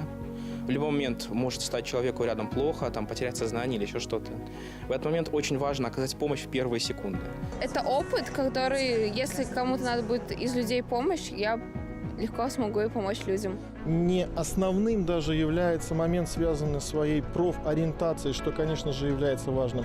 Я говорил про то, чтобы мы были более отзывчивыми, чтобы мы стали добрее, чтобы мы смогли в нужный момент прикоснуться к человеку, который нуждается в помощи. Мне кажется, это основное, что мы должны взять из таких проектов, из такого проекта конкретно. И в этом сердечном деле тоже есть лучшие. Те, кто безошибочно реанимировал на областном этапе, стали героями большого флешмоба и масштабного шоу финального этапа проекта. Минск-арена в эту субботу превратилась в одну большую спасательную площадку. Здесь школьники со всех регионов.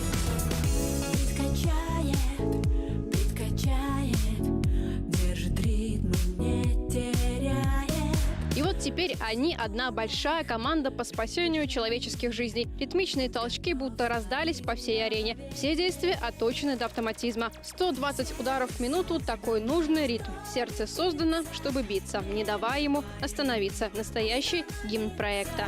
Когда делается вот этот непрямой массаж сердца, определенная должна быть пульсация. С определенной частотой, да. И, так сложилось, что песня есть такая, которая вот идеально подходит для оказания первой помощи. Но хотелось бы для своих ребят, да, для своей акции сделать что-то свое.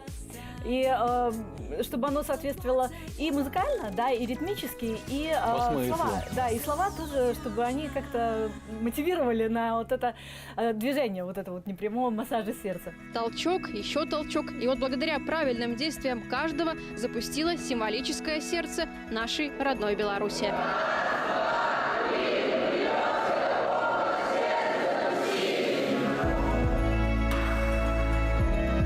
Даже те, кто не свяжет свою жизнь с медициной, уже точно смогут спасти и не одну жизнь. А проект и в следующем году научит запускать сердце еще тысячи школьников. Алена Красноносова, Александр Пылинский. Наше время. ОНТ. Позади майские победные дни, но память, как говорится, категория вечная. И помним о том подвиге мы всегда. Тем более, что впереди 80-летие освобождения нашей республики от немецко-фашистских захватчиков. Вечный огонь, красные гвоздики, песни «Катюши» и День Победы. Все эти символы навсегда с нами. А еще вот это. Говорит Москва от Советского информбюро.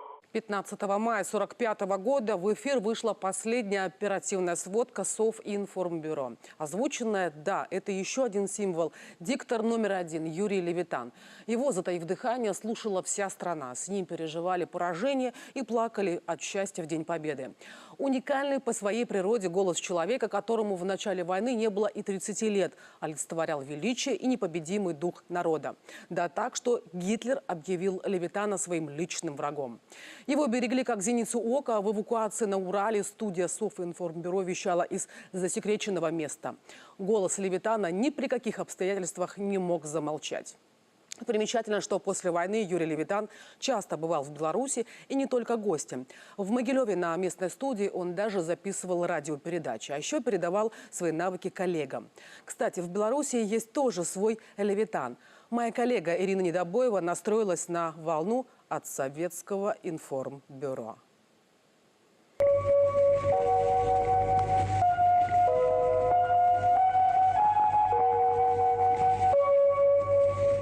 Внимание! Говорит Москва. Работают все радиостанции Советского Союза. Голос войны и победы человек-легенда Юрий Левитан. Его голос как-то услышал Сталин и доверил озвучить свой доклад. 5 часов и ни одной запинки. Так, 19-летний паренек стал диктором номер 1. И страшное известие о нападении Германии в 1941-м тоже зачитал именно он. Сегодня, 22 июня, 4 часа утра, без объявления войны, германские войска напали на нашу страну. Фронтовые сводки, экстренные выпуски. За время войны Левитан десятки тысяч раз выходил в эфир. Он практически жил у микрофона. Уникальный по тембру и выразительности, голос твердый и надежный. Вселял в сердца миллионов советских граждан веру в победу, долгожданную до слез. О ней Левитан объявил так, что горячая волна ликования накрыла буквально всех. Великая Отечественная война, которую вел советский народ против немецко-фашистских захватчиков, победоносно завершилась. Ты можешь прекрасно писать тексты, однако для радио должна быть магия, магия звучания. Это, с одной стороны, природный дар, с другой стороны, талант и еще работоспособность. Вот этот вот эффект не чтения, а разговора,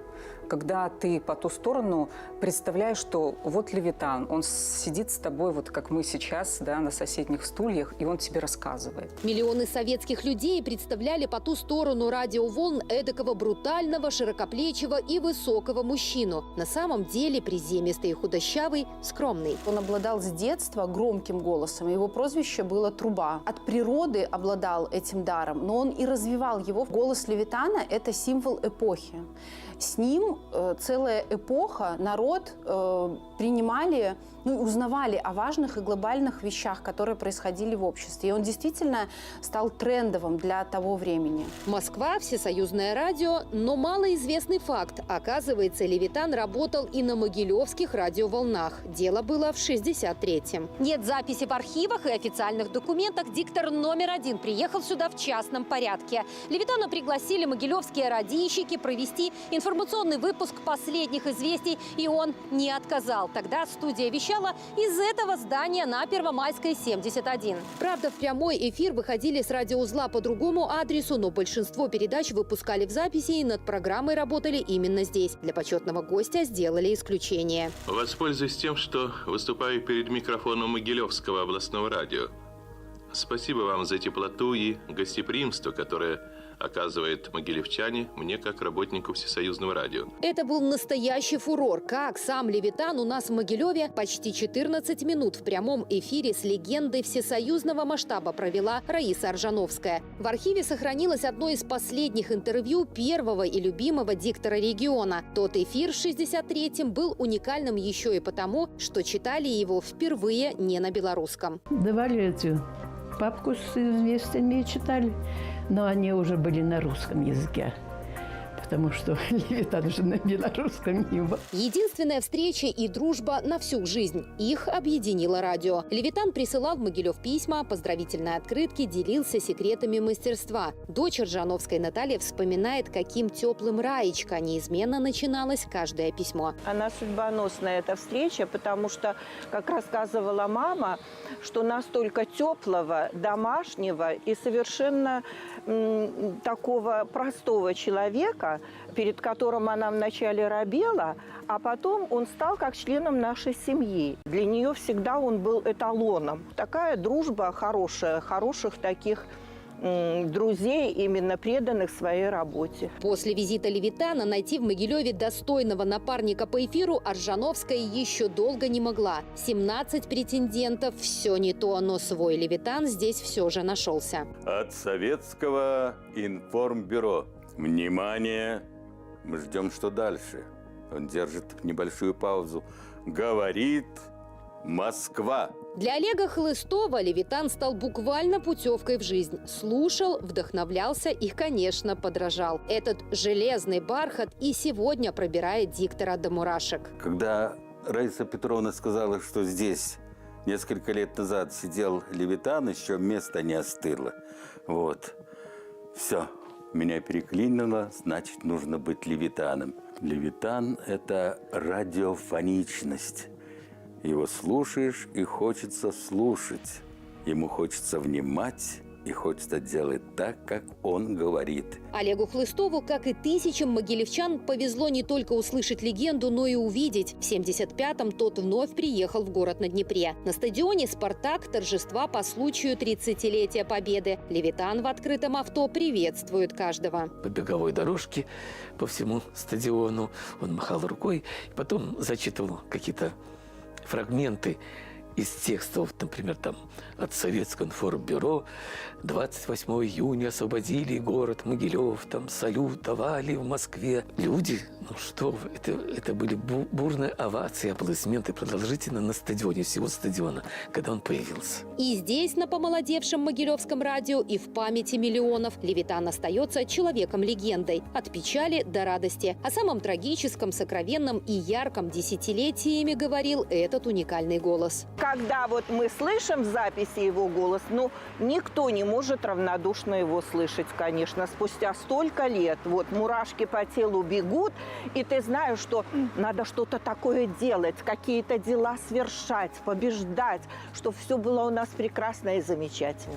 Фронтовики и победа для главного диктора Советского Союза всегда были святы. Он и умер на встрече с ветеранами Курской битвы в 1983-м. Остановилось сердце, но не голос. Уникальный бархатный баритон невероятной силы до сих пор остается легендой большой эпохи. Передаем сообщение ТАСС о первом в мире полете человека в космическое пространство. Ирина Недобоева, Владимир Недобоев. Наше время. ОНТ.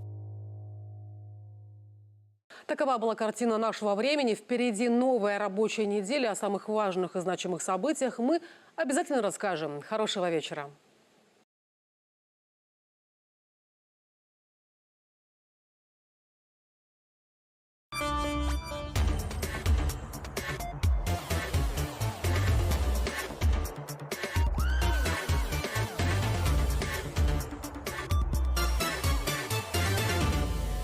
Утренний эфир продолжают криминальные новости. В студии «Зона Х» Виолетта Соколович. Здравствуйте. Подробностями расследования дела о пожаре со смертельным исходом поделились в СК. Напомню, инцидент произошел почти год тому на складе химической продукции в Колодищах. Последствия – это гибель человека и ущерб свыше 6 миллионов рублей. Напомню, что поздно вечером 26 мая 2023 года поступило сообщение о возгорании склада одного из столичных предприятий. Во время ликвидации пожара было задействовано 27 спасательных машин. Огонь удалось потушить лишь к утру. Пламя уничтожило складское помещение, химические вещества, грузовой автомобиль с прицепом и легковушку. Водитель сгоревшей фуры, 31-летний житель Минска, в тяжелом состоянии был госпитализирован, но спустя неделю скончался. Следователи установили, что причиной пожара стала банальная человеческая безответственность.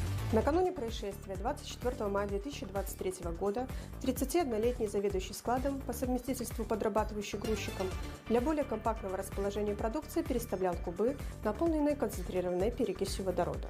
Во время перестановки он зацепил один из них вилкой погрузчика, в результате чего в емкости образовалось отверстие и жидкость стала выливаться на пол складского помещения.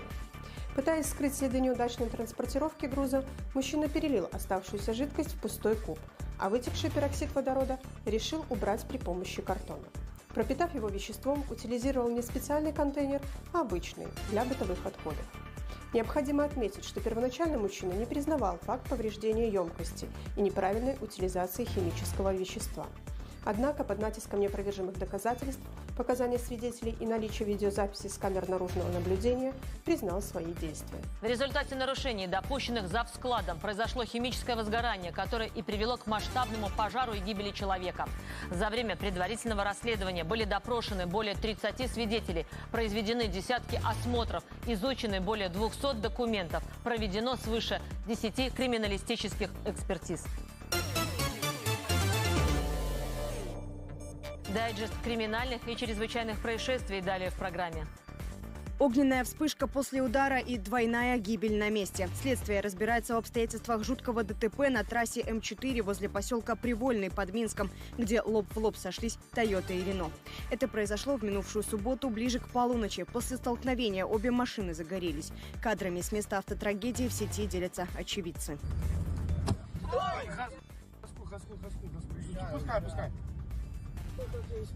По предварительной версии ГАИ, 33-летний водитель «Тойоты» ехал по встречной полосе, когда на скорости влетел в «Рено» под управлением 32-летнего жителя Минска. Удара было не избежать. Оба водителя погибли на месте аварии. Подробности случившегося еще выясняются. За несколько часов до этого на той же трассе Минск-Могилев, но в Березинском районе, недалеко от деревни Василевщина, грузовик вылетел за пределы дороги и лег на бок в кювете. Водитель получил несовместимые с жизнью травмы. Он скончался на месте ДТП, сообщили в дорожной милиции региона. По их предварительной информации, ныне погибший 38-летний мужчина ехал в сторону столицы, когда в него сзади врезался попутный большегруз ДАФ. Почему его 34-летний водитель не смог вовремя нажать на тормоз, выясняется пока в рамках проверки. На пожаре в Хойниках бойцы МЧС спасли хозяина загоревшейся квартиры. ЧП случилось, которое в доме на улице Карла Маркса, на спецлинию 101 сообщили соседи. Как рассказали спасатели, 27-летнего молодого человека они нашли в горящей комнате на полу. Пострадавшего с предварительным диагнозом отравления дымом увезли на машине скорой помощи в больницу. В МЧС предположили, что пожар случился из-за неосторожного курения. Перевозчики из Кыргызстана пытались провести через Беларусь транзитом подержанные автомобили, оценив их стоимость в документах на 200 тысяч рублей, ниже рыночной. На несостыковку в сведениях обратили внимание витебские таможенники в пункте пропуска Григоровщина. По их данным, среди перевозимого из Литвы товара были 10 машин марки Lexus, Toyota, Honda, BMW и мотоцикл Yamaha. Как показала проверка, их реальная общая стоимость – 440 тысяч рублей. В ведомстве уточнили, что такой хитрый ход с таможенными платежами обернется штрафом до 132 тысяч рублей. Административные процессы начаты в отношении перевозчиков, которые пытались вывести из Беларуси 40 тонн груш для незаконной продажи в Россию. 2 фуры с нелегальным грузом больше чем на 300 тысяч рублей в сумме остановили на подъезде в соседнюю страну. Необходимые документы и фитосанитарные сертификаты в обоих случаях водители не смогли предъявить. Перевозчикам грозит штраф до половины от стоимости незаконного товара.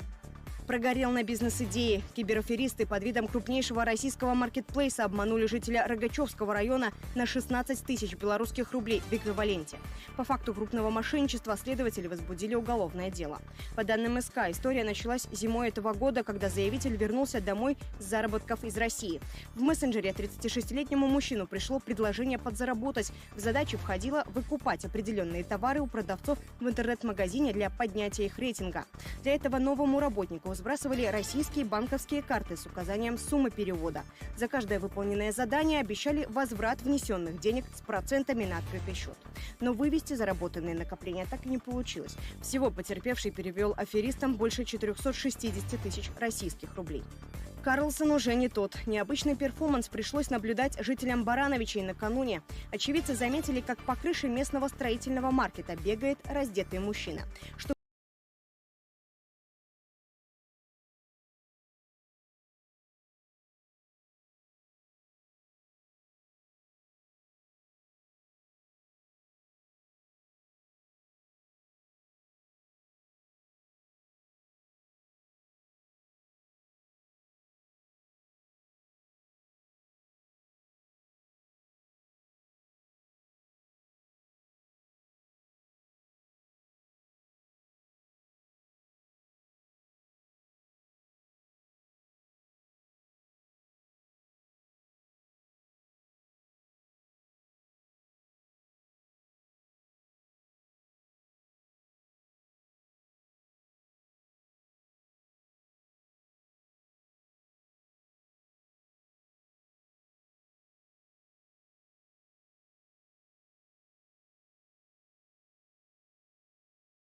широкому спектру направлений, от промышленной продукции до продовольствия и косметики. Тем более рынки с уходом западных брендов стали более емкими и выгодными. Первое – это продукция машиностроения. С учетом богатейшей ресурсной природной базы Магаданской области и ваших планов по освоению новых месторождений цветных металлов, мы видим хороший потенциал для наращивания поставок карьерных самосвалов в вашу область. Западные бренды ушли из России, и я думаю, что вы найдете замену их нашими товарами. При вашей поддержке БелАЗ намерена открыть в регионе мультибрендовый центр по продаже и обслуживанию сервисному, притом комплексному обслуживанию и ремонту всей белорусской техники, а также по реализации шин различного диаметра и нагрузки. Помимо поставок большегрузной техники, мы готовы участвовать в обновлении парка пассажирского транспорта. Можем предложить различные современные автобусы как в газомоторном, так и в дизельном исполнении. И предоставим взаимоприемлемые финансовые инструменты. Второе – промышленная кооперация. В Беларуси четко выстроено законодательство в сфере пробирного надзора, оборота драгоценностей. Мы еще с советских времен сохранили наш ювелирный завод «Кристалл» в Гомеле. Возможно, проработать варианты создания на базе данного предприятия совместного производства на вашем сырье. Наш бизнес и золотодобывающие компании, и компании, которые занимаются сервисом тяжелой техники, считает, что время пришло проявлять братские взаимоотношения, поддержку во всем. Не только во внешней, что ли, политике, но и во внутренней. И настроены очень патриотически, и настроены на сотрудничество с Республикой Беларусь. По каждому направлению конкретные предложения, все с учетом особенностей Крайнего Севера. Беларусь может строить объекты, помочь с развитием системы электроснабжения, поставить самый широкий ассортимент товаров, организовать на месте качественную молочную переработку. Перспективно выглядит импорт рыбной продукции и развитие туризма.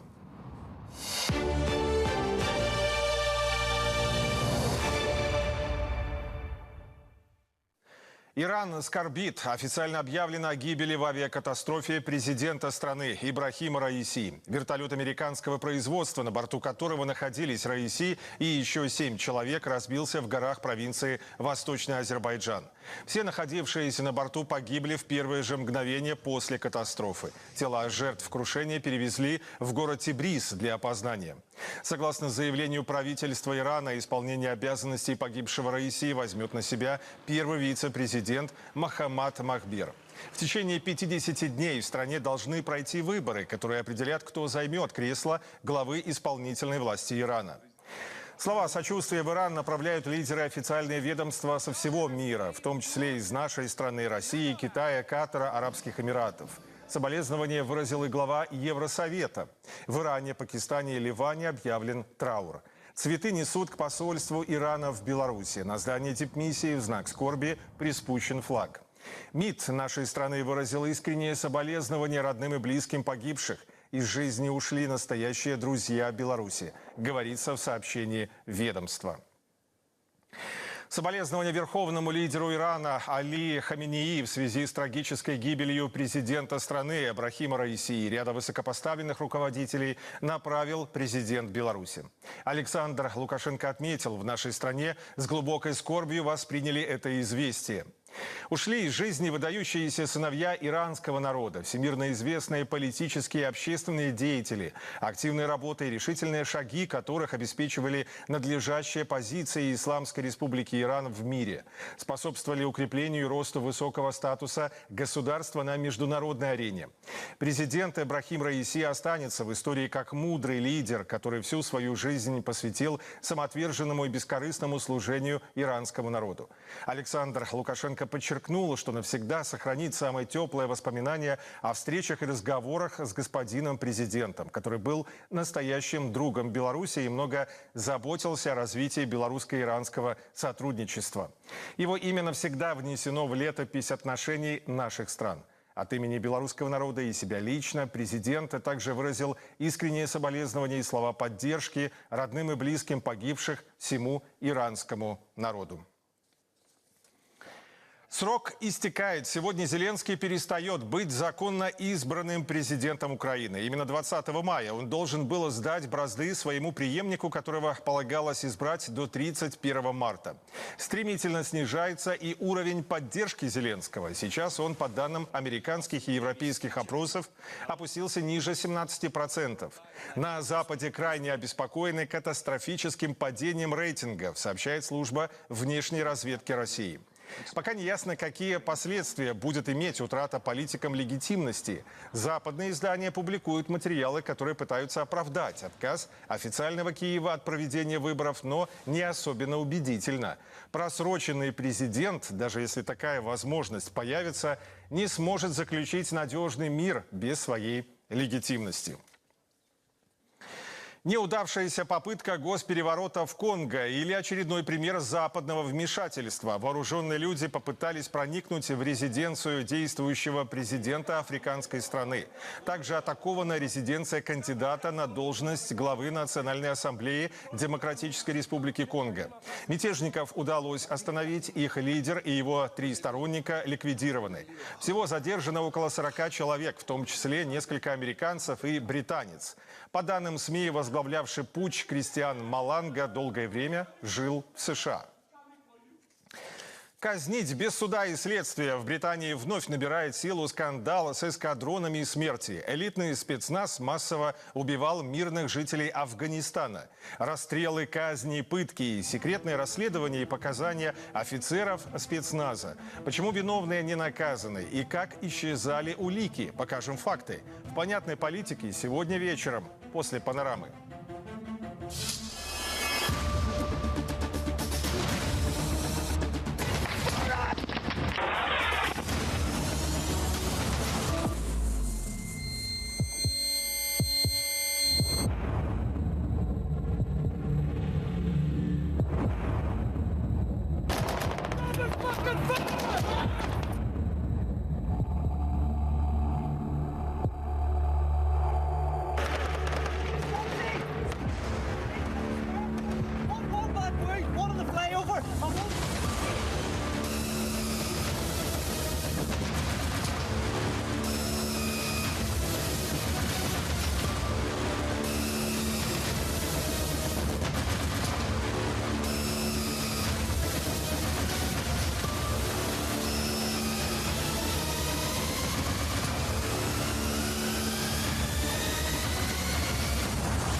Группировка, нападавшая на фуры, задержана в Гомельской области. Сообщается, что на стоянках вдоль трассы Брест-Гомель орудовала банда минимум из 5 человек.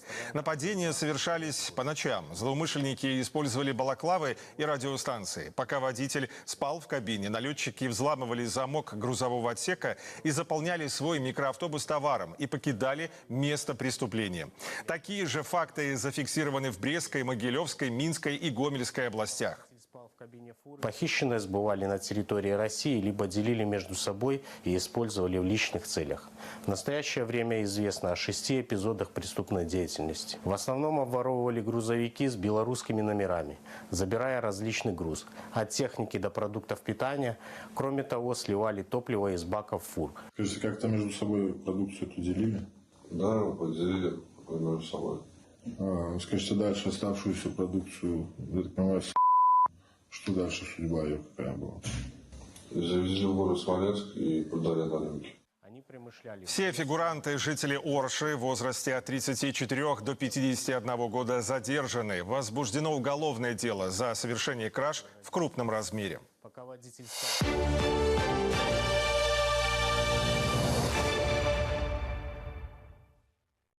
Организационно все готово к проведению централизованного тестирования и единого экзамена. Об этом заявил сегодня вице-премьер Игорь Петришенко перед заседанием Госкомиссии по контролю за ходом подготовки и проведения вступительных экзаменов в этом году. Это первая встреча ответственных за набор в вузы и колледжи. На связи все области Беларуси. О главных вопросах для обсуждения узнаем от Светланы Лукинюк. Светлана, вам слово. Добрый день, коллеги. Сейчас заседание комиссии проходит здесь в правительстве за закрытыми дверями. Ну а сама вступительная кампания в Беларуси фактически стартовала уже в феврале. Тогда проходили университетские олимпиады в региональных вузах. Ну а после уже в марте республиканские школьные олимпиады. Так вот, по их итогам 677 выпускников белорусских школ могут без экзаменов поступать в высшее учебное заведение Беларуси по тем профильным предметам, по которым они показали наилучшие знания. Ну а главное, все-таки дни вступительной кампании 2024 года еще впереди. Это 27 и 30 мая. Единый день централизованного тестирования 27 мая, также 30. Для тех, кто и в прошлом году, например, не поступил, но желает поступать в этом, также нужно будет прийти и сдать тест. Единый экзамен – это русский, белорусский язык 30 мая. Ну а 3 и 6 июня выпускники будут сдавать экзамены по тем предметам, которые им нужны для дальнейших испытаний, для дальнейшего поступления в высшее учебное заведение Беларуси, а также колледжи. И важно, что отмечено было, что вот пользоваться во время всех этих испытаний, например, мобильным телефоном или другими подручными средствами, нельзя, только собственными знаниями. Но в комиссии заверили, что создадут комфортные условия для поступления. Давайте послушаем, что говорил про готовность к этой вступительной кампании вице-премьер. Как всегда у нас и по прошлому году мы впервые опробировали 144 пункта централизованного экзамена и 40 пунктов централизованного тестирования. Все они подготовлены, оборудованы, у нас распределено и назначены соответствующие председатели комиссии во все высшие учебные заведения, поэтому вся организационная работа осуществлена. Более 50 600, точнее, мы будем принимать высшие учебные заведения. Из них 31 200 – это на бюджетную форму и 19 400 – это на платное обучение.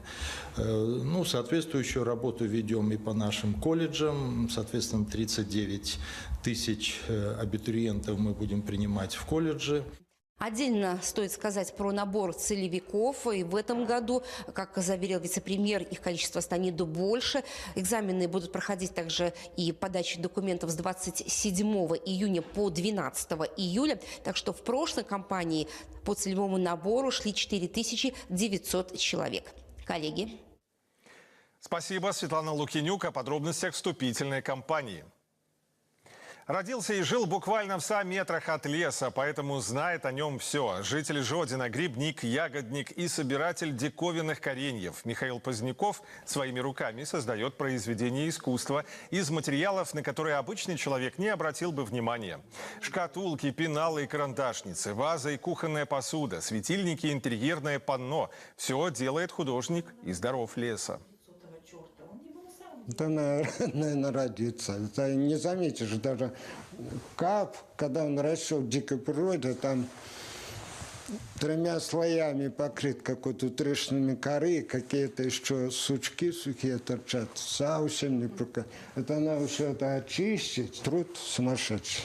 Но я в этом всем завязан с самого детства. Михаил Николаевич Поздняков находит свои материалы для работы на лесах, болотах, глухих местах. Не каждый человек способен увидеть эту красоту. Для человека рабочей специальности это нетривиально. Тонкой душевной организации и, конечно, видеть необычные детали.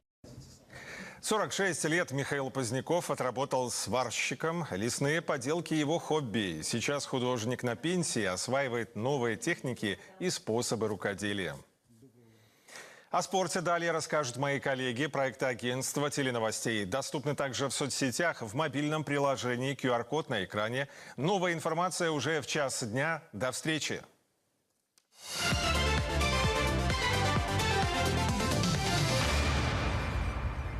Минская «Динамо» в заключительном матче 9-го тура чемпионата Беларуси по футболу переиграла солигорский «Шахтер» 3-2. Гости благодаря автоголу Артема Быкова открыли счет в середине первого тайма. Однако хозяевам под занавес этого отрезка встречи благодаря усилиям этого же полузащитника удалось восстановить равновесие 1-1. Во второй половине матча команды еще раз обменялись забитыми мячами. На точный удар Гавриловича в самом начале под конец тайма ответил Марцинкевич. А победный для минского «Динамо» мяч на 88-й минуте встречи забил Дмитрий Подстрелов. Я понимаю, у «Шахтера» незавидная ситуация, положение незавидное. Команда в последних матчах не набирала очки, но сегодня вышла заряженная на игру, чтобы изменить эту ситуацию. Поэтому мы сегодня убедились в том, что даже достигнув победного результата, какими усилиями и какими эмоциями это все удалось. А так, конечно, благодарен команде за характер, за то, что мы вырвали эту победу в концовке. И, наверное, по совокупности голевых ситуаций заслужили эту победу. В турнирной таблице после 9 туров лидирует Неман. На 1 балл от гродненцев отстает «Торпедо Белас». У динамовцев Бреста и Минска по 19 очков. И это 3-я и 4-я позиции соответственно.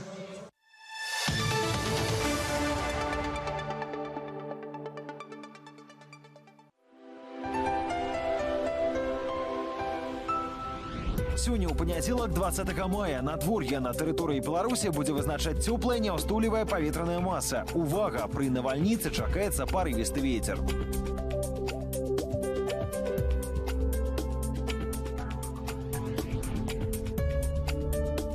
У Брэсце кароткачасовы дождж, навальніца плюс 24. У Гродні кароткачасовы дождж, навальніца 23 цяпла.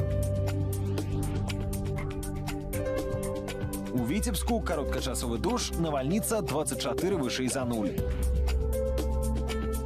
У Магілёве таксама кароткачасовы дождж, навальніца 24 цяпла. І ў Гомелі кароткачасовы дождж, навальніца 25 з плюсам.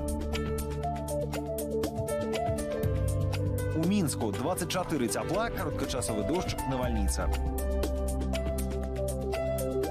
У ближайшие дни у столицы. У аўторак плюс 22, дождь, навальница. У сераду 23 вышэй за 0, невялікі дождь.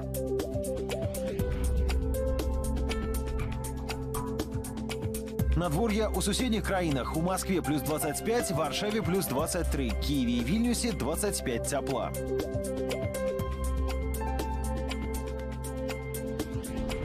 Надвор'е у заходней Европе. У Парижа плюс 21, Берлине плюс 22 градуса, Риме плюс 26, Вене 23 тепла.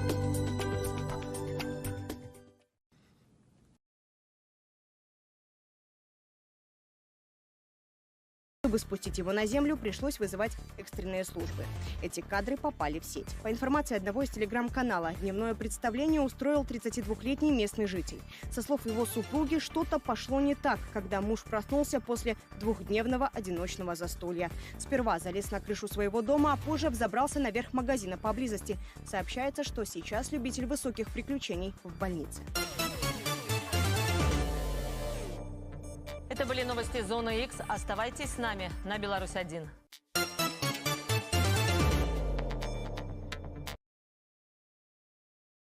И принять верное решение. Ты согласна? Ну, конечно. Значит, нужно заставить ее лечиться. Как? Единственный выход – это…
Каждая семья – это отдельный мир со своими традициями и ценностями. Иногда такие ценности выходят за рамки дозволенного, и тогда на помощь приходит милиция. Сегодня мы в Молодечнинском районе Минской области. Знакомьтесь, старший участковый инспектор милиции Алексей Новицкий.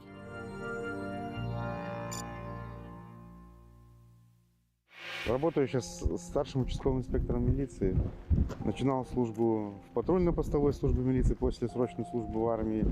Также проходил службу в органах внутренних дел в должности оперуполномоченного отдела уголовного розыска.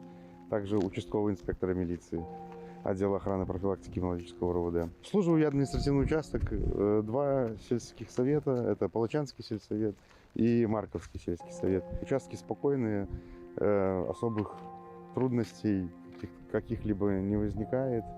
Вся работа в плановом режиме. Есть, конечно, и лица, которые злоупотребляют алкогольными напитками, жилые помещения, которые приходится ставить на учеты в РОВД для проведения профилактической работы.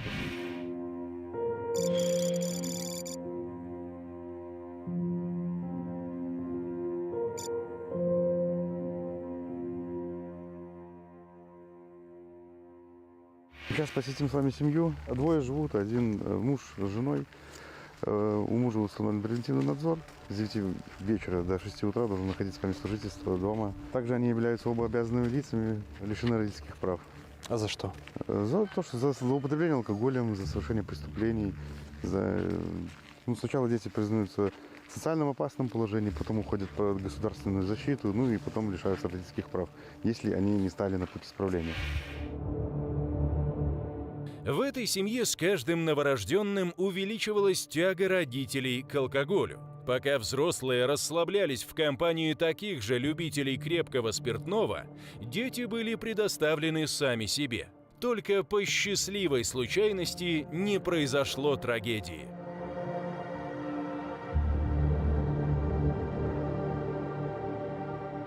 Здравствуйте. Здравствуйте. Зайду к вам? Да, заходите, пожалуйста.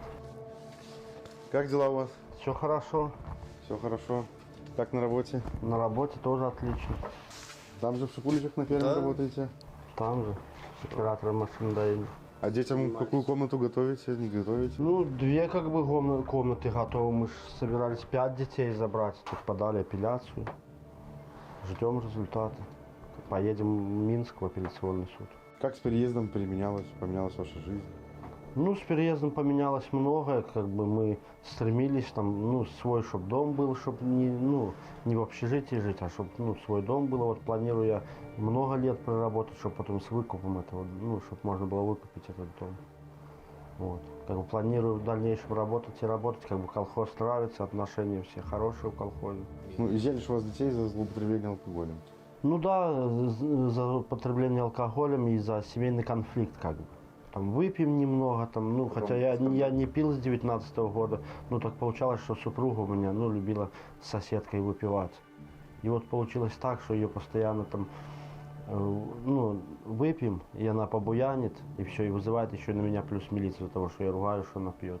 После очередного пьяного скандала семья в один момент лишилась 5 детей. Страх, обида, беспомощность. Наступил момент истины, когда родителям пришлось сделать свой выбор – алкоголь или дети. И это их история.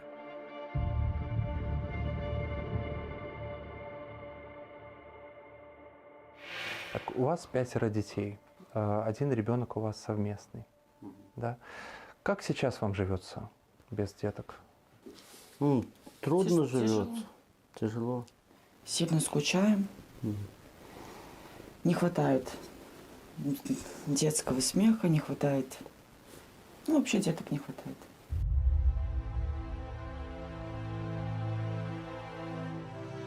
На момент изъятия у вас было уже своих 4 детей от предыдущего брака, 1 ребенок совместный. Неужели вы не научились к тому моменту, что есть хорошо, а что плохо? Может быть, научилась, просто я 3 деток воспитывала, можно сказать, одна, 12 лет. Первого моего мужа посадили, Вот. Попала в аварию со смертельным исходом. Осталась одна с детками. Воспитывала их тоже одна. Тяжело было, пока не нашла супруга. Ну, может быть, из-за этого и руки опустились. Ну, как-то так. Тяжело было, в общем. Ну, а потом с мужем познакомились, сошлись. Ну, стали ругаться. Из-за чего? Ну, да, можно сказать, из-за всего, не знаю. Всего хватало. Ну, и соседи, у нас общежитие было, сами понимаете. Не каждому угоди. То шумно, то еще что-то, еще что-то. Вызывали милицию, вызывали школу.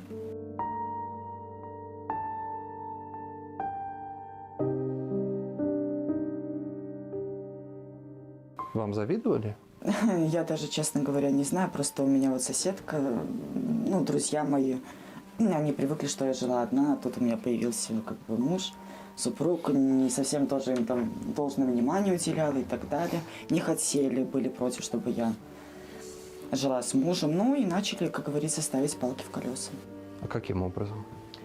Ну вот даже таким образом, что мы где-то поругались, услышали, вызвали милицию. Где-то там что-то еще, там руку поднял или еще что-то. Все это было доложено в школу, в комиссию, ну, в отдел образования и так далее. А вам не кажется, что они поступили как сознательные граждане? Вы сами говорите, где-то руку поднял. Да, они сообщили о факте домашнего насилия. А почему вы бы об этом не говорили? Ну... Вы считали это нормально? Я считала это ненормальным, но как бы не хотелось... Выносить ссоры из избы, как говорится.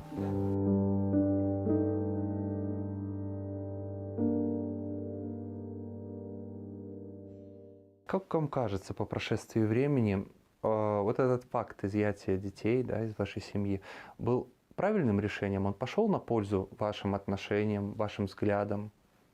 Я считаю, нет.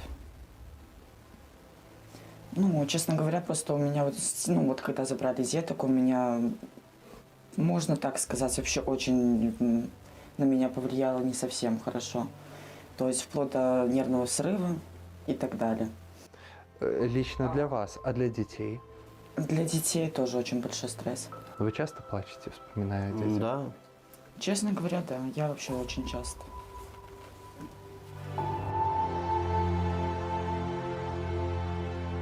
Одними слезами не заглушить боль в сердце. За право называться родителями им еще предстоит побороться.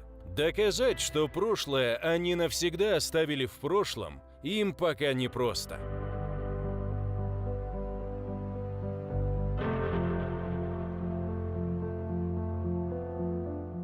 Из разговора с женщиной создается впечатление, что она считает применение насилия в отношении себя нормой. Она не хотела об этом говорить и, более того, осуждала соседей, которые проявили бдительность. Это беда, можно сказать, всех наших женщин, ну, большинства из них. Ну, основа вот, вообще вот, нашего профилактики в сфере семейно-бытовых отношений – это недопущение скандалов, недопущение рукоприкладства, недопущение рукоприкладства в отношении детей. Это все, и как бы людям надо звонить, говорить, уведомлять органы, потому что как бы сегодня там это все сошло с рук, ну вот так именно, то, что вот там сын, ну там или как отец ударил мать, это сошло с рук сегодня, а завтра это может быть закончится печально. Семья, семья. Чтобы собраться всем семерым под одной крышей, понадобится время и сила воли. Шанс дан. Осталось только не сломаться на пути.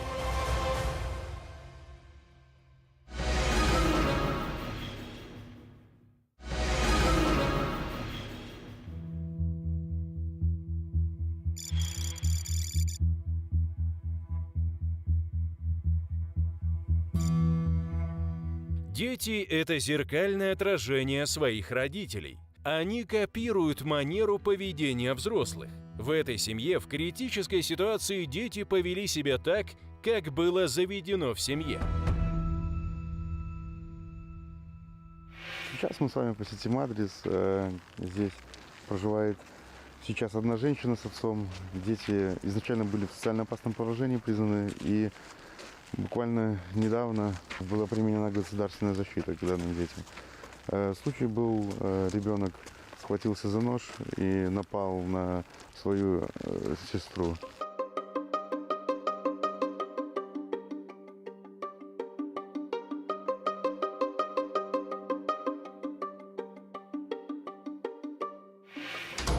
Здравствуйте. Зайду к вам. Как дела у вас? Хорошо. Как дела на работе? Хорошо тоже. Хорошо. Жалоб нет? Нет.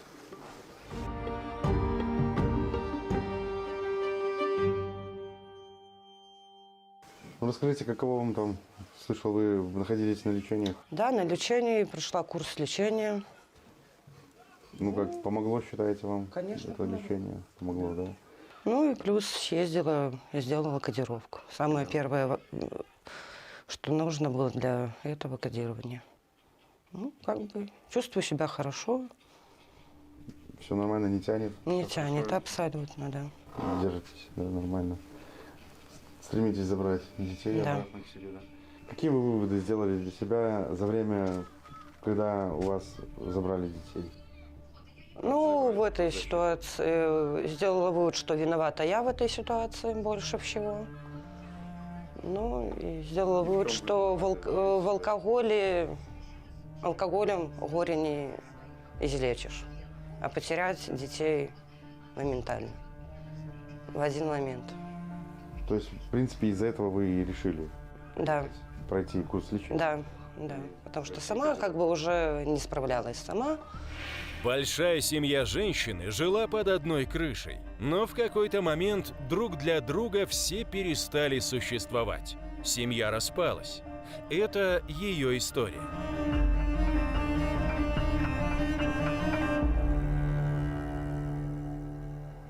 Скажите, сколько лет вашим детям? Младшему 9, старше 14. Как долго вы воспитывали детей одна? Дочку до 11 лет, потом отец появился, а сына с рождения. А где был отец?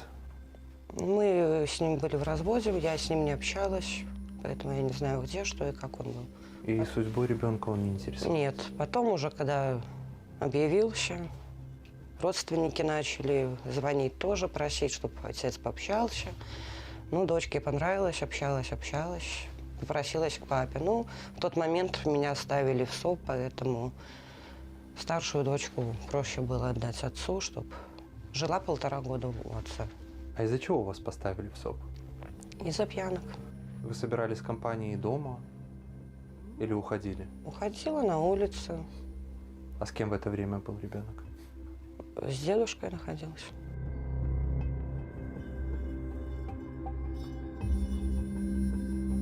Вы говорите, отец спустя 11 лет объявился. Как так получилось, что он проявил насилие к ребенку? Ну, этого я не могу сказать, этого я не знаю. В тот момент, когда это все произошло, я находилась на лечении. Поэтому я не знаю, они до этого позвонили, мы пообщались. И после этого, через 2 дня, я узнаю, что мой ребенок в больнице. Того, что избил отец. А почему, как, что, я не в курсе. А что вы, в принципе, знали о своем супруге спустя 11 лет, когда отправляли к нему ребенка? Ну, человек как бы тоже изменился, поменялся, как бы приехал такой, в школу приезжал, и как бы, ну, не сказать было по нему, что он сможет так сделать с ребенком. Ну вот, 1-1,5 года, вот все и пошло на это. Ну, выпивал, наверное. В таком состоянии получилось, что не хватило уже терпения.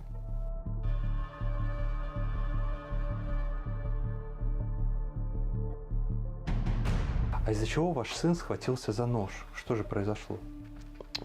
Пошла манипуляция. Она начала издеваться над младшим ребенком, начала его заставлять то делать, то делать. Начался скандал у них.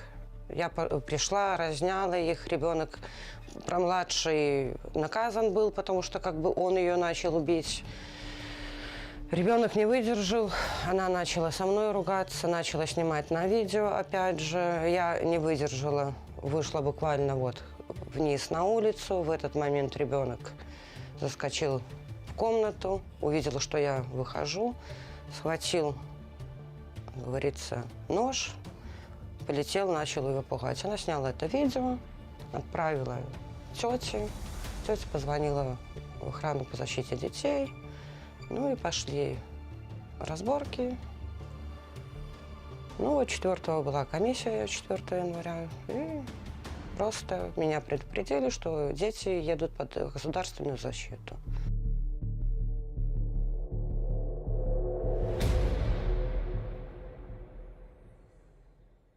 Какие шаги вы видите лично для себя, для того, чтобы ваша семья восстановилась, чтобы дети вернулись к вам? Ну, самые главные шаги я сделала уже. Это бросила пьянки, друзей, подруг, компании. Для меня сейчас работа, дом и дети. Самое главное это дети. Что бы вы им сказали, если бы они сейчас зашли сюда? Я сейчас попросила за все извинения. За все, что я наделала и в чем я виновата перед ним. Женщина много раз прокручивала в голове сцену возвращения детей домой, проговаривала слова прощения. Но она сомневается, захотят ли дети ее услышать. Женщина стоит на пути исправления. И вполне вероятно, что дети к ней вернутся. Но как, на ваш взгляд, будут дальше развиваться события в ее семье?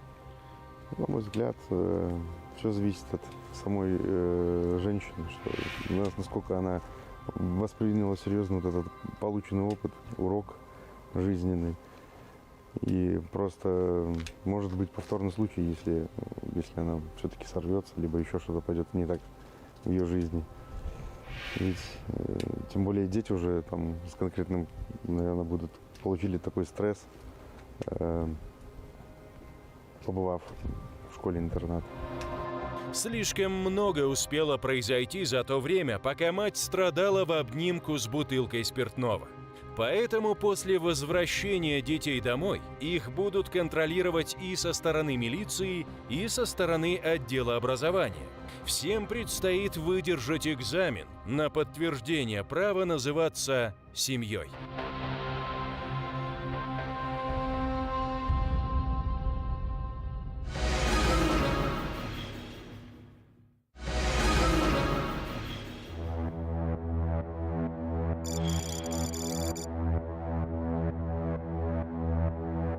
Начиналась история семьи очень красиво. Полюбили друг друга еще со школьной скамьи, поженились, родили 3 детей. Все эти годы вместе выпивали, разошлись. Женщина опустила руки, но вскоре на пороге появился еще один мужчина. У пары сразу нашлись общие интересы, тяга к спиртному. Стали жить вместе, появился 4-й ребенок.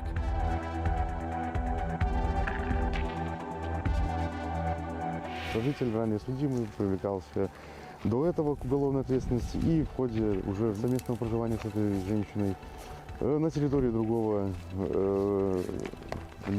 территории другой области совершал серию краж группой лиц, по результатам чего получил ограничение свободы с направлением исполнительного учреждения открытого типа. Сейчас там отбывает наказание.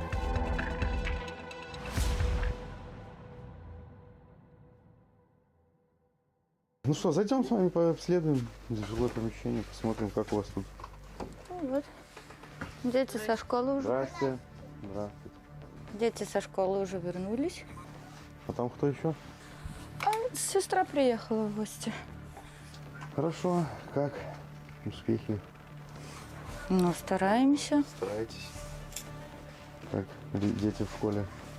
Ну, вроде замечаний нету, вроде все хорошо.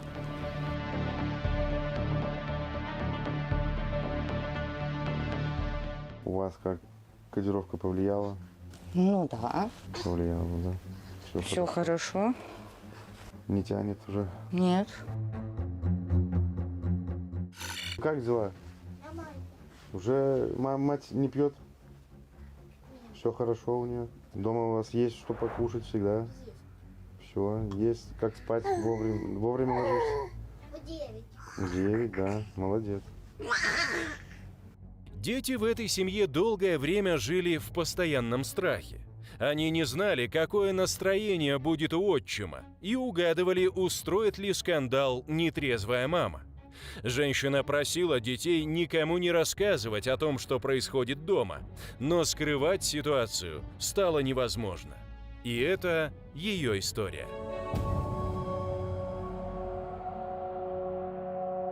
Скажите, что для вас женское счастье? Ну, дети, чтобы со мной были вместе. Без них никак. Никакого счастья нету. А любовь? Ну, любовь тоже, но дети все равно на первом месте. Потому что без детей скучно жить, когда их нету рядом.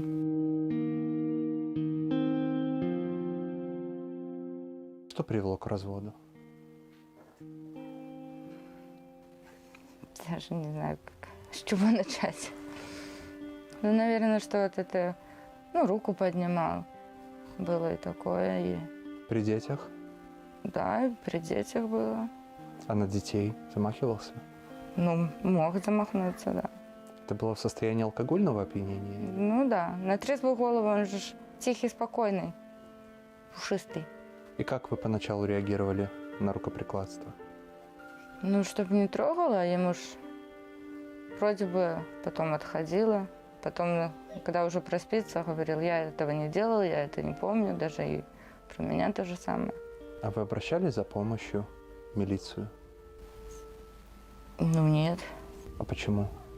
Ну, как-то сами так как-то разбирались, тянули все.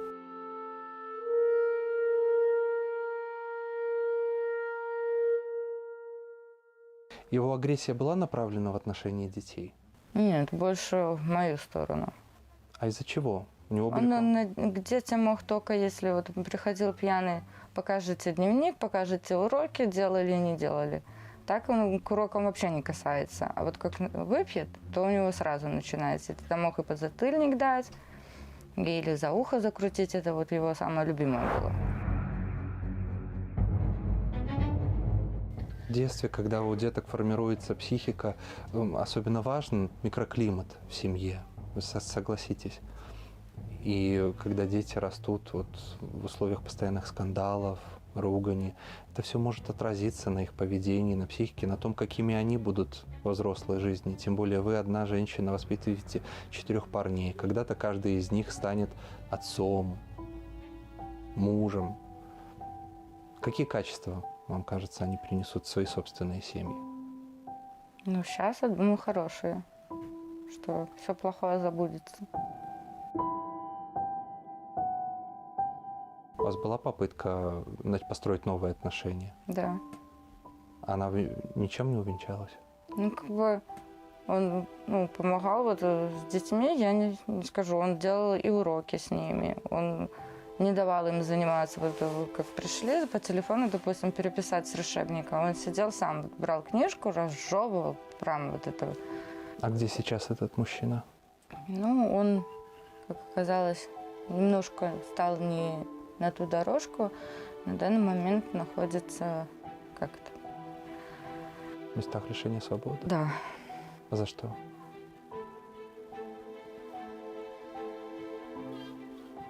Ну, я так поняла, за кражу.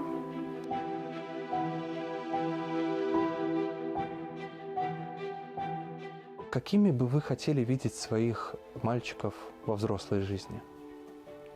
Ну, чтобы не поступали так, как папа. Их биологический отец? Да.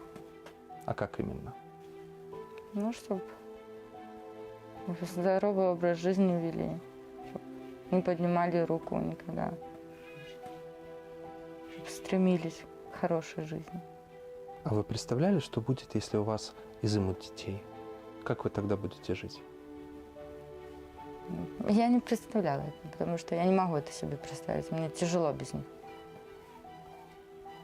Я все делаю, чтобы они были рядом. Она прошла через многое, но ради счастья детей готова быть сильной. Сейчас ей как никогда нужна поддержка, чтобы женщина не оступилась вновь.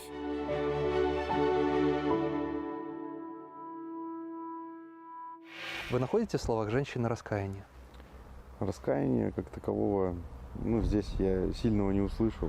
То, что на нее влияет пагубно мужчины, если бы сама этого не допускала, этого, наверное, возможно, и не было. Она этих мужчин сюда зовет, а не они к ней приходят. Если бы она не хотела, эти мужчины бы с ними не были. Один злоупотреблял алкоголем, избивал.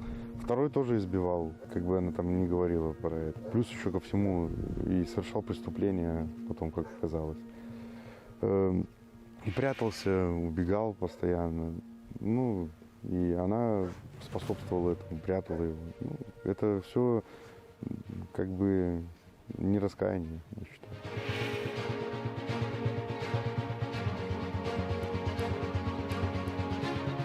Поскольку главное оружие в вашем арсенале – это слово, вы наверняка стараетесь как можно дольше профилактировать граждан.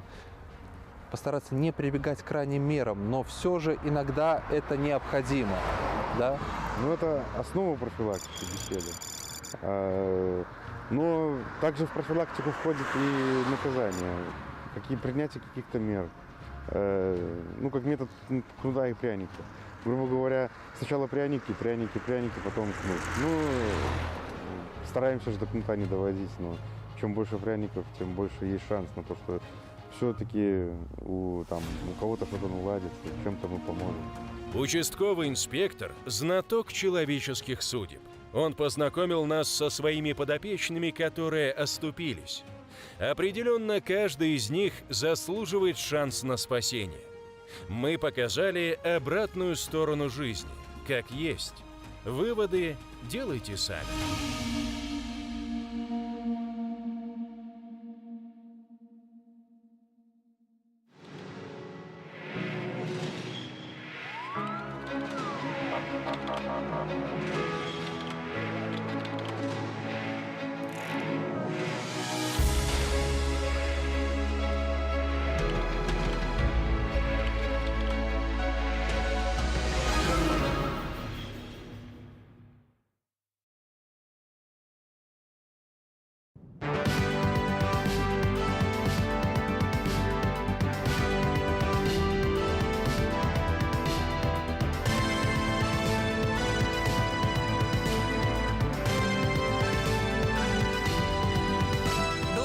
В эфире новости «Центральный регион». О главных событиях за неделю в жизни Минской области расскажем мы, Ольга Медведь и Сергей Луговский. Итак, смотрите сегодня в программе. Беларусь – моя песня. Солирует «Центральный регион». Звездный час области во Дворце Республики. Посетим Республиканский фестиваль мастеров искусства. Знаковый год для здравоохранения. Ожидаем солидные премьеры сразу в нескольких городах. Увидим и поэтапное омоложение больниц. Яркие акценты городского пейзажа. Стрит-арт обретает новые формы. Рассмотрим детали работ на масштабных холстах. Новинка сезона. Театрализованные экскурсии в Несвижском замке. Отправимся в путешествие. И увидим легендарное привидение замка.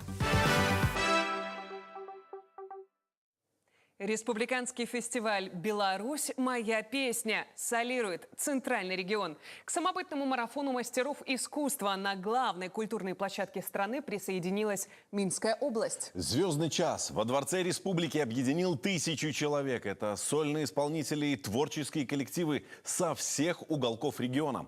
Актеры драмтеатра из Молодечна и эстрады Слуцка. Артисты современной хореографии из Борисова и юные таланты из Солигорской школы искусств.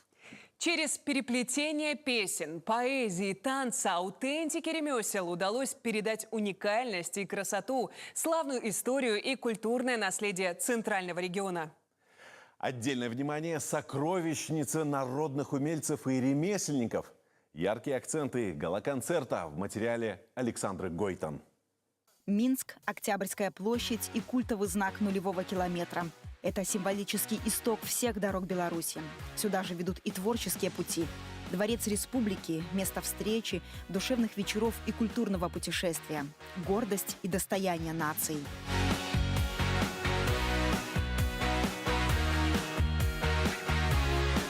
Элегантная роскошь Гранд-холла дворца настраивает гостей. Хедлайнер этого вечера – Минская область. Лучи софитов сияют исключительно для талантов и мастеров из 22 районов и города Жодина. Унікальність нашого музею білоруської малюванки у тим, що це єдиний такий музей не тільки у Республіки Білорусь, але і за її межами, де представлено такий вид народної творчості, як розписні дивани. Зараз ми працуем над публикацией этого вида народной творчести. Считанные минуты до звездного выхода перед почти 3000-ным залом, а за кулисами нет места волнению. Артисты настроены решительно, ведь каждый номер, каждая поддержка выверены генеральными прогонами и колоссальной работой. Мы приехали из города Борисова, привезли 99 артистов, представляем 7 танцевальных хореографических композиций. Много потратили времени на подготовку и самого номера, всех номеров, и на образы. Долго и усердно готовились и знаем, что все пройдет на высшем уровне. Воздушное платье в нежных оттенках золота полей, капли страз и бусин, звонкая прозрачность Нарочанских озер. Эксклюзивно гала-концерту воплотили образ самой Минской области. Моя задача на сцене рассказать о людях, которые прославляли и прославляют нашу родную Минщину, о ее достоинствах, талантах и красоте. Переплетение разных эпох и современности, реконструкция исторических событий, погружение в прошлое через образы знаковых персон. Мы будем открывать, так скажем, данный концерт. И очень много запоминающихся персонажей. Цари и музыканты. Чтоб все нюансы, даже грим, все, где какой волос должен быть, все ради этого образа. Феерию самобытного шоу открывает пролог «Сердце Беларуси».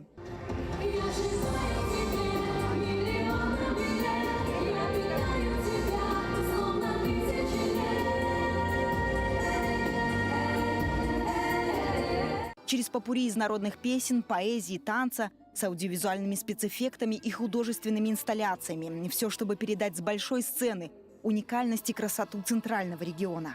Хотелось бы удивить людей какой-то необычной формой, необычным движением на сцене и придать какую-то современность тому уникальному, скажем, событию, которое мы привезли сюда на сцену Дворца Республики. В этом концерте принимают участие топотушки, это наши солигорские хореографический коллектив, которым уже 50, 60 и 70 лет.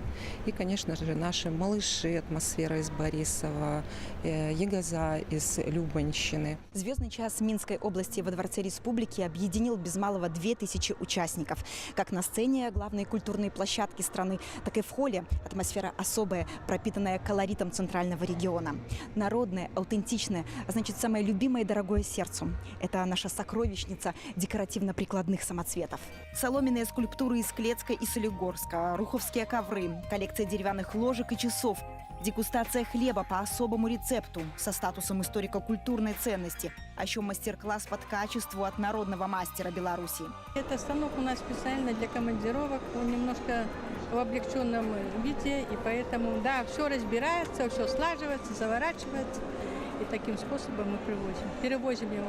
Центральный регион – 4-й участник республиканского фестиваля «Беларусь. Моя песня». Это новая возможность увидеть и услышать уникальных артистов из белорусской глубинки, узнать больше о фольклоре и культурном наследии. Была такая мысль переходящей столицы Минской области. Тот регион, который принимает дожинки, он становится столицей Минской области в текущем году.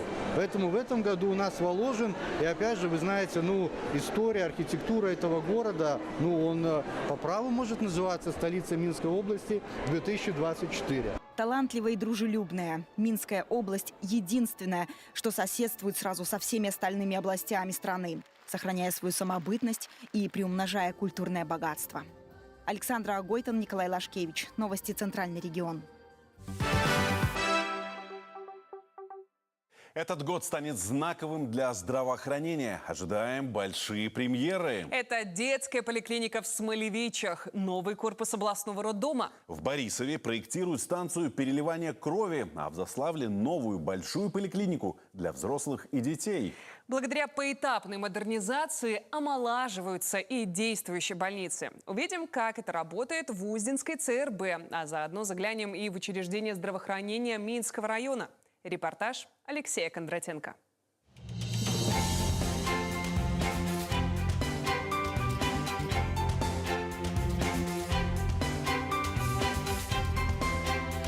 Не просто модернизация, а буквально вторая молодость. В ходе масштабной реконструкции в Узденской центральной районной больнице уже обновили эндоскопическое отделение, операционный блок, также появилась и новая реанимация.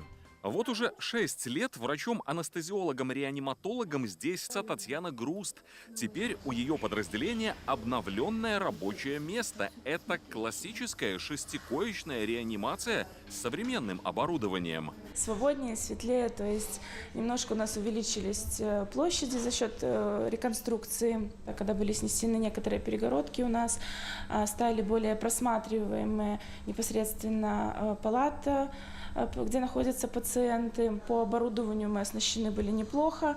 Добавили нам сейчас, поменяли все консоли, кислород, воздух, то, что непосредственно нужно для подключения аппаратов ИВЛ. Уютно и просторно и у хирургов. Операционный блок также будет соответствовать всем современным стандартам медицины. К слову, врачам этого профиля в помощь и новое диагностическое оборудование. Информативность значит своевременное и высококачественное вмешательство. Введены новые методы оказания помощи, в том числе и эндоскопические. Благодаря обновлению оборудования мы можем детализировать процент роста малоинвазивных эндовидеохирургических вмешательств. Значительно вырос. Если раньше это достигалось небольших цифр до 10-20%, то сейчас в некоторых патологиях, таких как острый аппендицит, острый холецистит и хронический, в том числе холецистит, плановой грыжи, мы выходим на 80%. Поэтапно в Узде модернизируют здание поликлиники, переездов в обновленные помещения ожидает детское отделение, стоматология. Новыми станут и лаборатории ЦРБ. И ведутся работы в клинико-диагностической лаборатории. Мы на 50% уже провели текущий ремонт. Ведется ремонт стоматологического отделения. И в перспективе это глобальный ремонт, это регистратуры, детской регистратуры. В апреле месяце добавилось еще одно структурное подразделение в Центральной районной больнице. Это реабилитационный центр для инвалидов, который расположен в населенном пункте деревни Телякова. Развернуто 50 коек, многопрофильные койки, здесь различная патология. Новые возможности в структуре здравоохранения и у жителей Минского района. В поликлинике городского поселка Мачулищи теперь свой рентген-кабинет. У цифровой техники, к слову, белорусского производства, немало преимуществ. К примеру, высокое разрешение снимков, а также самый низкий уровень облучения. А благодаря возможностям телемедицины рентгеновские снимки смогут компетентно оценивать специалисты Минской районной центральной клинической больницы в Боровлянах. Поликлиника на данный момент обслуживает почти 12 тысяч населения и 2500 из них детей.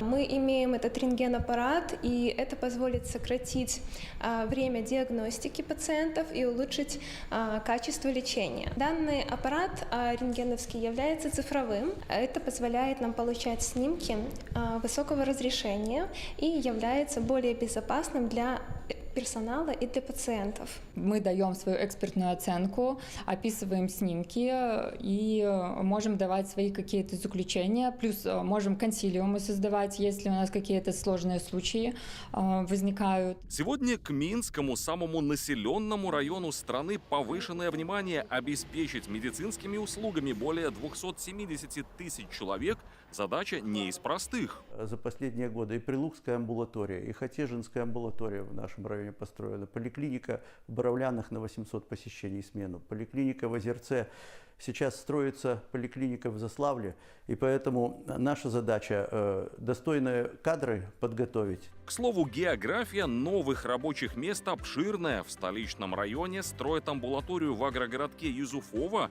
а также поликлинику в деревне Копища.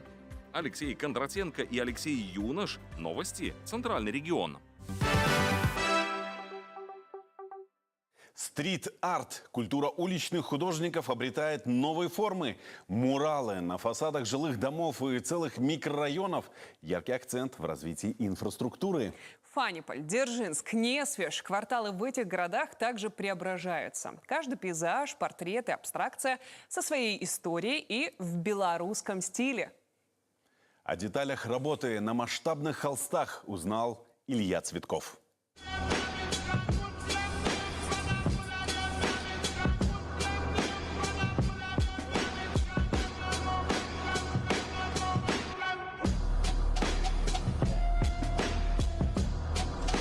Творческие псевдонимы райтеров, репродукции знаменитых картин и даже строчки из известных стихотворений, зашифрованные в ярких граффити на фасадах многоэтажек. Стрит-арт-ремесло на волне популярности. Особенный стиль и у команды Федора Фидо. Уличный художник набирался опыта у профессионалов, еще будучи школьником. Началось все со школы. Я ездил на велосипеде и смотрел на всякие в серых ландшафтах всякие цветные штуки непонятные. И только потом я узнал, что это граффити. Я был просто как, так скажем, подсобный рабочий, который просто закатывал стены, и местами там наблюдал, смотрел, как парни рисуют, как, тем самым учился у них. Буквально год-два я уже стал как главный художник. И уже прям руководил проектами. Сегодня команда Федора работает в разных жанрах. Сам художник больше любит создавать яркие и броские абстракции. Для этого использует технику градиентного нанесения краски. От угольно-черного плавным переходом к более светлым тонам. Особое внимание к форме символов. На каждой картине она должна быть неповторимой. Рисовали вот эту стенку. Я с утра приехал, закатал ее в один цвет монотонный. Посчитал, сколько кому надо места. То есть половина и посередине персонаж. Я закатал где-то 10 литров акрила, закатал весь гараж. И все остальное мы использовали баллоны. Отдельный вид искусства – создание огромных панно на фасадах жилых домов. Такое украшение целых микрорайонов сегодня в тренде, и спрос на виртуозное владение кистью в масштабах городской застройки постоянно растет. Холстом для творчества Федора Фидо стали города Центрального региона. Здесь художник активно проявляет свою фантазию. Просто, делаю макеты. То есть у меня целая команда, у нас есть дизайнер, она делает макеты. Я уже, в принципе, собираю всю краску, мы приезжаем, и делаем этот фасад. Зачастую либо это старый дом, который обшили, и там можно рисовать, потому что стенки ровные. Либо же зачастую эти дома, которые лучше всего просматриваются. География муралов стрит-арт максимально широкая по всей Минской области. Например, последние штрихи на этих зданиях в агрогородке Великая Липа Несвежского района появились на днях. Тема «Любовь к родине». На 3 картины ушло примерно 30 литров акриловой краски и 1 день работы.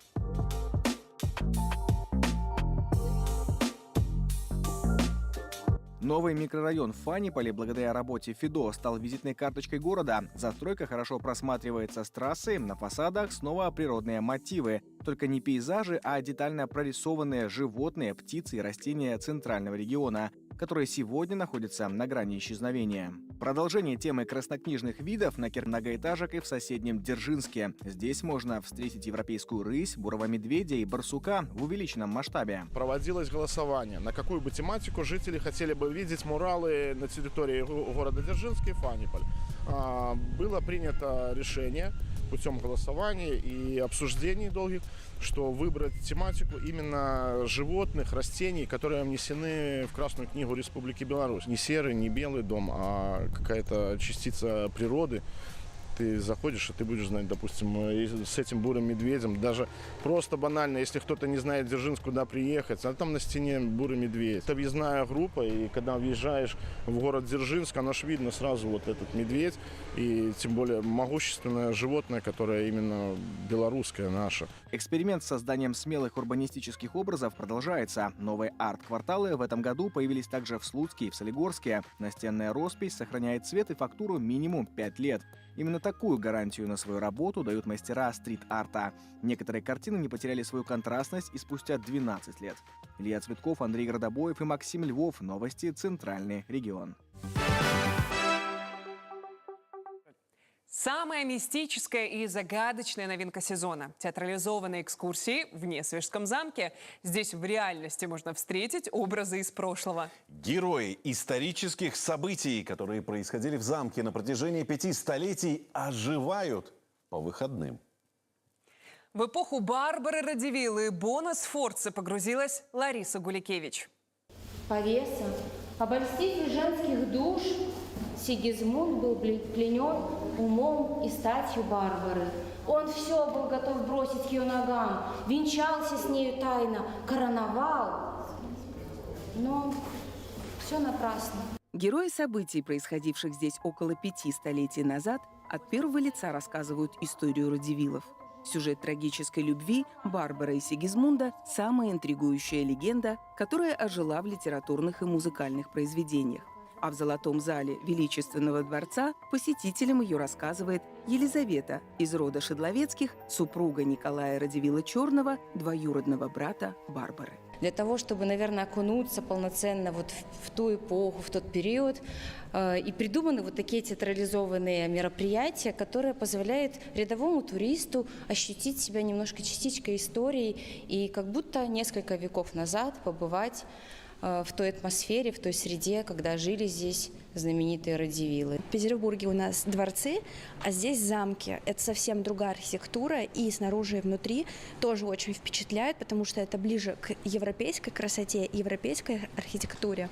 И я очень рада, что волей судьбы я оказалась в вашей стране и могу посмотреть на вашу, узнать историю, посмотреть вашу архитектуру и углубиться в историю. А в каминном зале гостей замка встречает коварная итальянка Бона Сфорца. Да, мне пришлось взять грех на душу. Да. Я уехала подальше от королевского двора, ну и приказала королевскому лекарю отравить Барбару. Да. Проект театральных экскурсий разрабатывали научные сотрудники Национального историко-культурного музея-заповедника. Некоторые из них примерили на себя роль несвежских магнатов. Это очень уникальная, я хочу сказать, возможность, когда ты смотришь на все с разных сторон, с научной точки зрения, когда ты изучаешь тех людей, которые, скажем так, строили эту историю, которые описывали эту историю, которую мы читаем из книг, да, из разных материалов, из разных источников, и когда ты сам находишься в этой роли. Поэтому это, конечно, достаточно хорошая возможность поработать и пропустить через себя. Это очень красиво. Мы в восторге. Нам очень нравятся наряды, которые носят герои замка. Мы выходцы из Перу, той страны, которая чтит свои традиции, культуру и национальную одежду. В Беларуси мы впервые. Все очень нравится, восхищены изданием, архитектурой. Спасибо. Мы первый раз в вашей стране, и меня восхищает практически все, что я увидел и с чем познакомился. Прекрасная архитектура и художественные музейные экспонаты. Спасибо за теплый прием. Часовни замка также рассказывают историю Несвежа. Почти 3 столетия назад именно здесь был основан кадетский корпус, учебное заведение, в котором готовили офицеров и закладывали традиции патриотического воспитания на наших землях. Мы знаем, что в Несвеже существовала кадетская школа при княжеском дворе, и вот эту тему мы разыгрываем тоже по выходным дням. Ну и третья тема, совершенно свежая, это «Черная панна Несвежа». Новая экспозиция замка переносит посетителей во вторую половину XIX века и знакомит с модными тенденциями того времени. Главная ценность каждого экспоната не в дорогих тканях или мастерстве дизайнеров, а в уникальных историях создания и создателей. Самое старое платье датируется 1860 годом, а самое новое еще недавно краилось в мастерских белорусских дизайнеров. От кринолина до мини-юбки, от корсета до оверсайза. Красота и мода 19-21 века в Несвежском замке. Более 600 экспонатов позволяют нам окунуться в разные эпохи. Это и платья, шляпки, аксессуары, сумочки, перчатки, фотографии, которым более 160 лет. В летний период гостей замка ожидают новые интерактивные экскурсии с участием исторических героев, а также джазовые вечера, оперные и балетные спектакли из Большого театра Беларуси. Лариса Гулякевич, Илья Максимов. Новости. Центральный регион. И на этом мы завершаем наш выпуск. Самые интересные и важные жизни Центрального региона покажем вам и в следующее воскресенье, сразу после полуденного информационного выпуска. Следить за проектом «Новости. Центральный регион» можно также на сайте tvr.by и YouTube-канале агентства теленовостей. Ну а сейчас всего хорошего и до встречи.